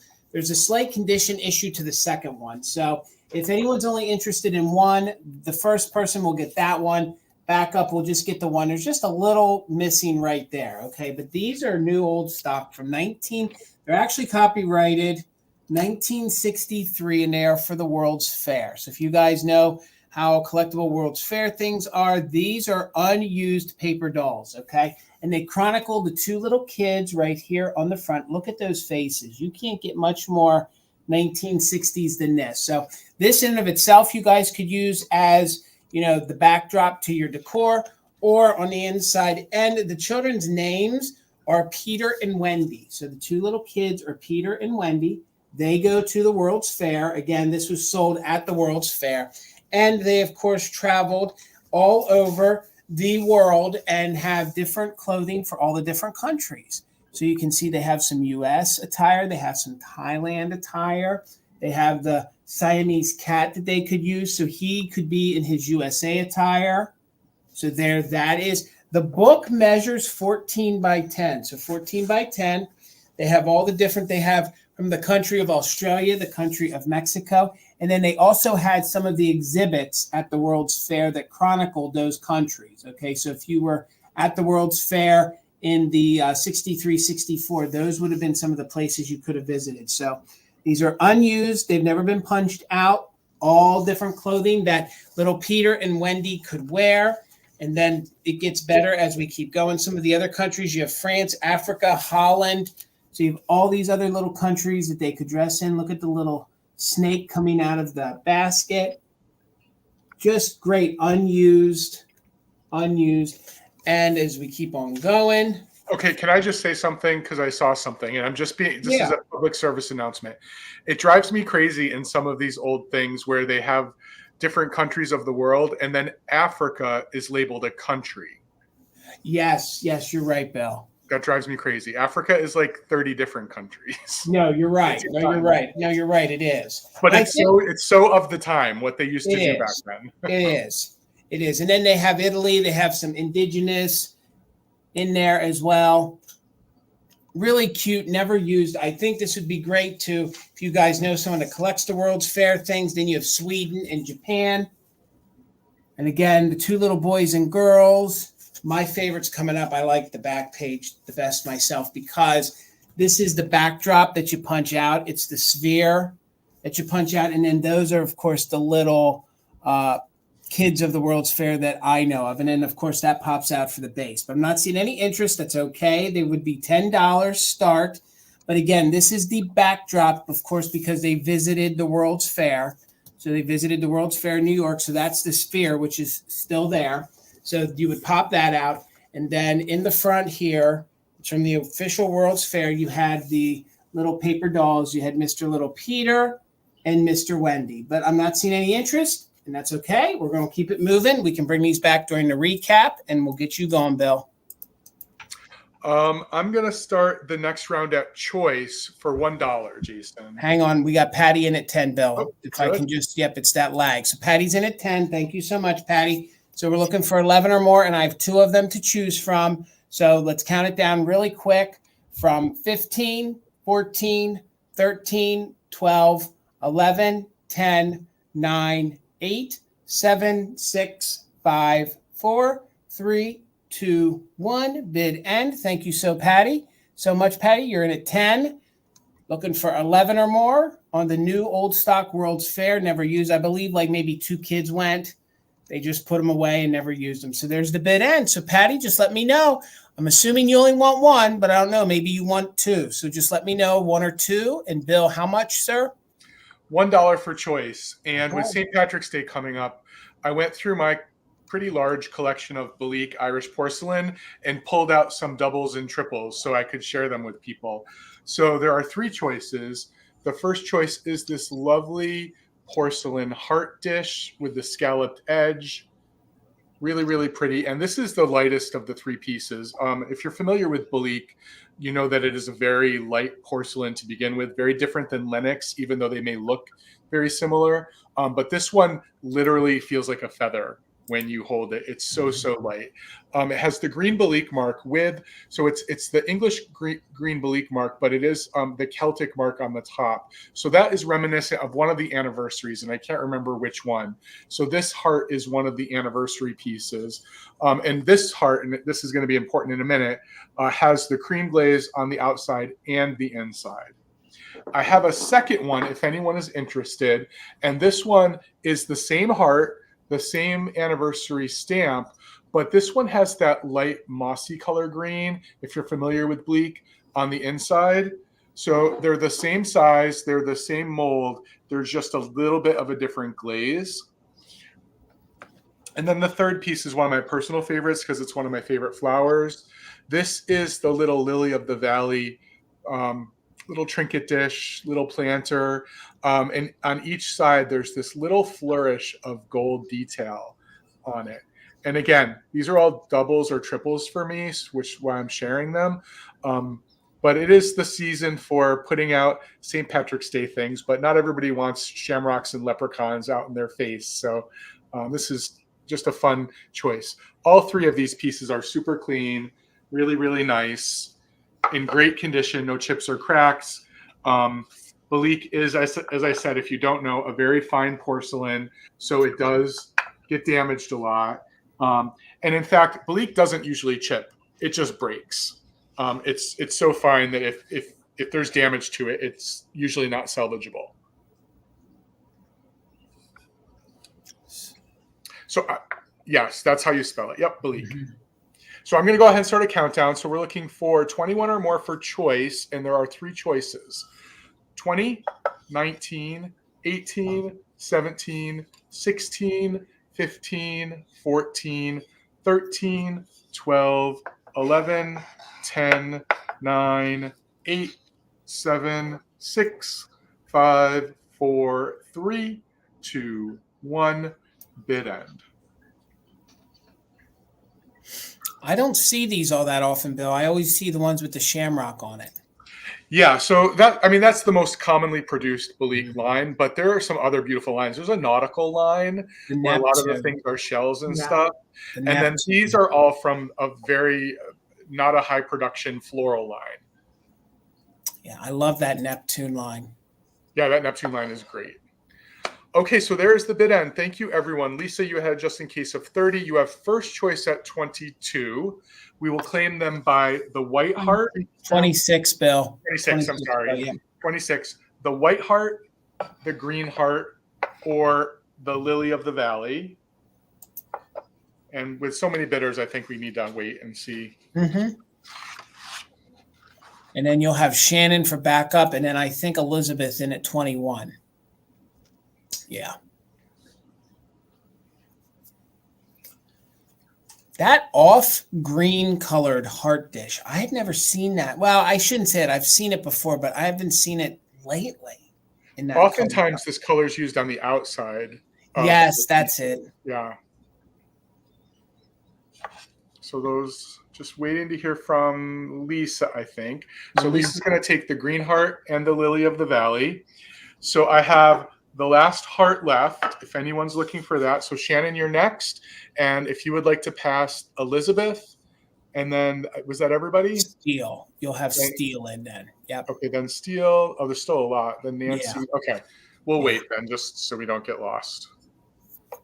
All right. She Shannon, wants you get the white one. Thank you so much. All right, Amy. All right. Last round's going to start at 14, Jason. All right. All right. These were another find in Iowa. I've never run across these cutie pies before. So these are some little mice salt and pepper shakers. I thought they were super sweet.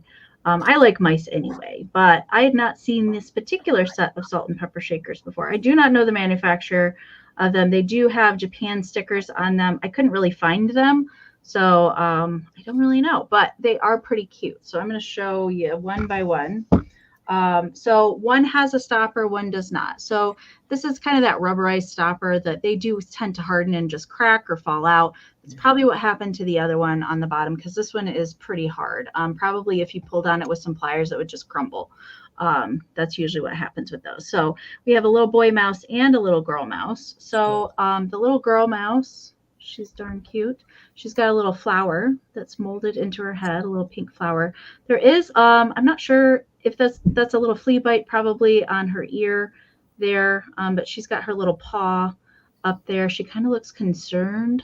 Not sure what's going on. She's got her little tail molded in the back. She's got the 3-hole. That is glazed over, that little black mark. I think probably somebody got a little wild with the black paint.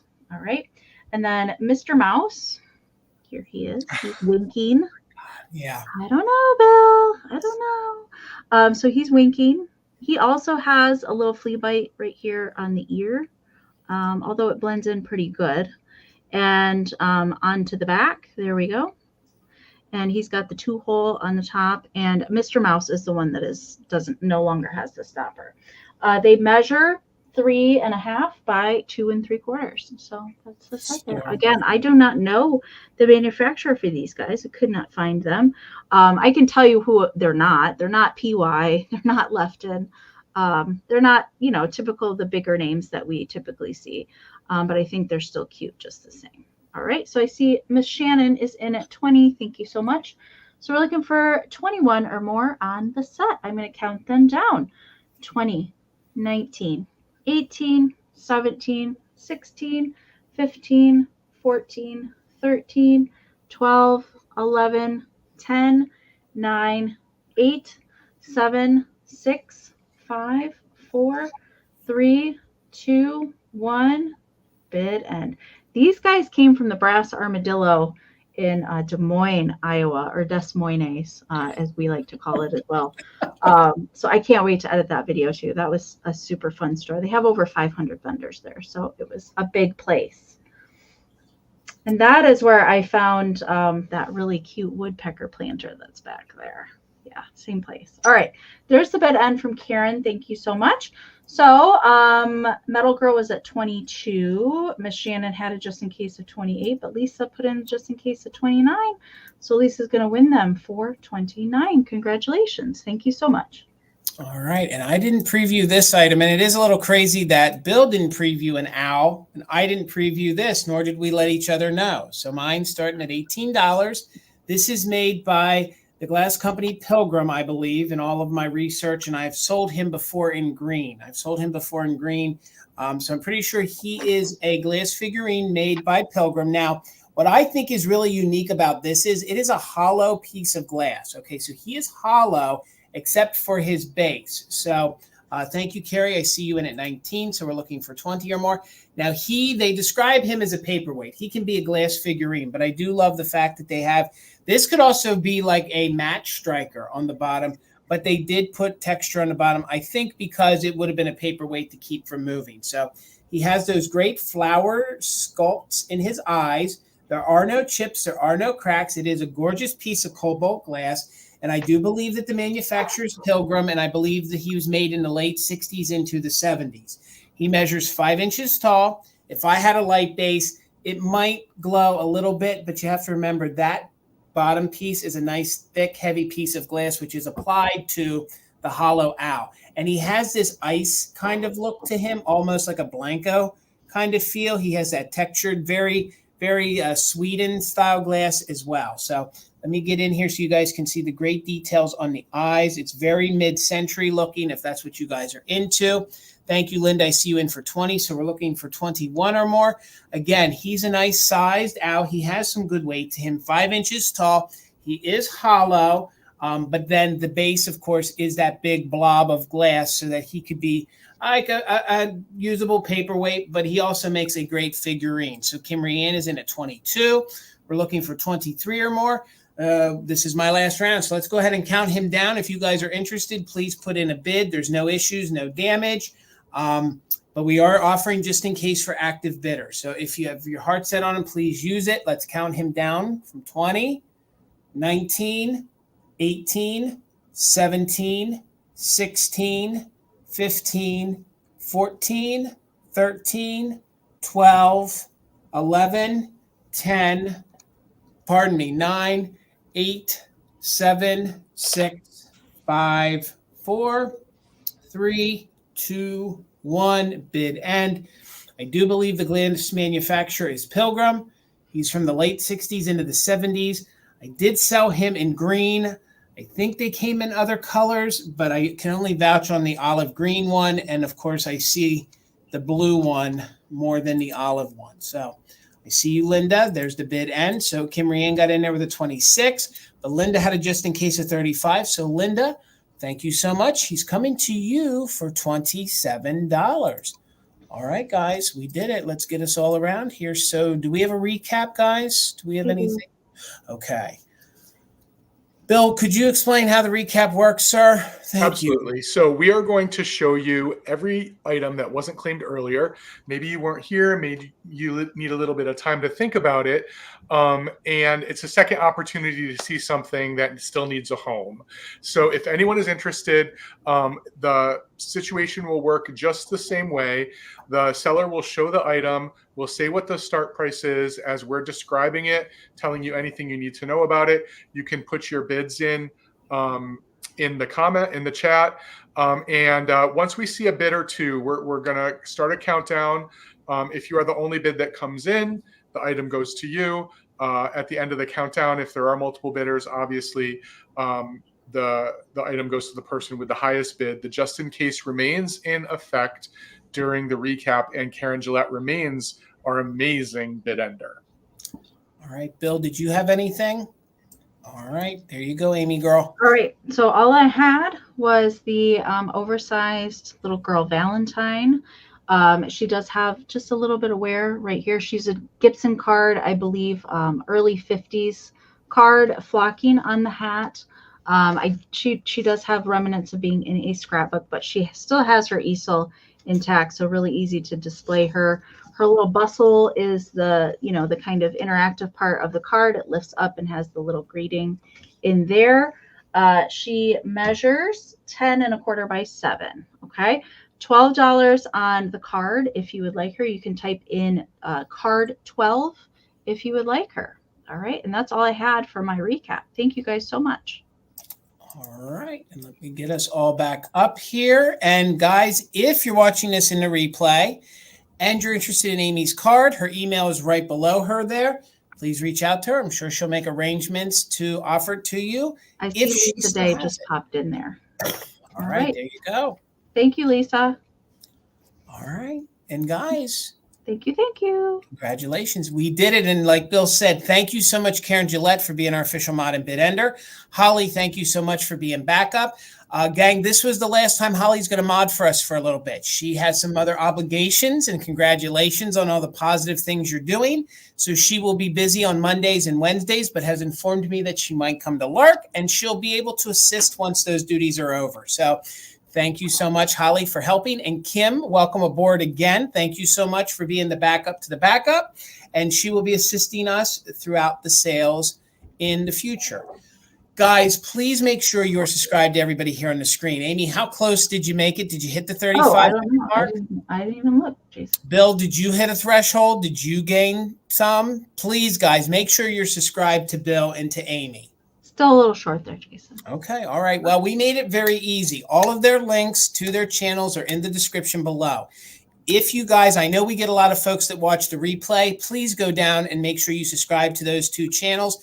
Bill's putting out content every single 4 days. It's very good content. Amy puts out content every single Sunday at 5 p.m. and she hosts live sales on her channel. So please make sure you're subscribed to both of my co-sellers. I appreciate them so much, and I'm so privileged that I get to work with them week in and week out. So if you are not subscribed to me here, please do so. Follow all of us over on Instagram because that's where we put some more extra things over there. Amy, girl, when are you going to be back? What do you got cooking? A reminder, I'll be doing my invoicing tomorrow for tonight's sale because of the Valentine stuff. I would like to get it out so that you guys can get it before the holiday. All right. I will be back here on Mother Tucker's for Fantastic Finds on Wednesday at 8 p.m. Eastern. That's what I have this week. How about you, Bill? And I will also be invoicing tomorrow, but not until the evening, just so you know, because tomorrow's Thrifting Tuesday, everyone. I'm busy during the day. So, yeah, I'll be invoicing tomorrow. And, you know, my next sale is next Monday. It's so weird to have a whole week in between sales, and I'm kind of enjoying it a little bit, getting some other stuff done. But I'll be back here on Mother Tucker's Monday next Monday. Gang, remember, if you have not sent your information, if you are new buyers to any of the 3 of us, all of our emails are up here right now. It's very important that you get all of that information over to us so that we can get you invoiced, okay? Amy said where I'll be at next, and then, of course, I'll be back on Monday with Bill. Guys, please do us a couple favors. As we have you guys leave the room, please make sure you tell folks about these YouTube sales. We want to continue to grow this community. If folks see the great items that you purchase from us, say, hey, head on over to Mother Tucker's on Monday or Mother Tucker's on Wednesday, or when Amy does a pop-up, or maybe Ariana, or even during the day with Misty and Michael. Just put out the word. We want to grow YouTube, this community, even more. Even if you head over, to Steph, who sells by the seashore, or Helen, any of those channels, just please get out the good word. Also, support small business. Head over to Vamp. There's a lot of great new things coming up with Vamp. All of us are registered Vamp sellers. We plan on putting some more things on Vamp here in the near future. So please, you can shop over there 24 hours a day. So when you're not hanging out with us, you guys can head on over there and see some of those great sellers. And Misty and Michael have done a good job of vetting and getting folks that are reputable in what they're selling. They're going to ship it to you. They're going to get it to you in one piece and in good condition. So please support Vamp. And Misty hopefully will be joining us back for the first Monday in March. We'll let you guys know, but she is just taking a brief hiatus if you didn't hear that in the earlier part. So with that said, guys, have a very good evening. I'll see you back Wednesday with my vintage sister, ENAMOR Amie, for Fantastic Finds. Till then, have a good night, everybody. Good night. Bye. Thank you. Bye.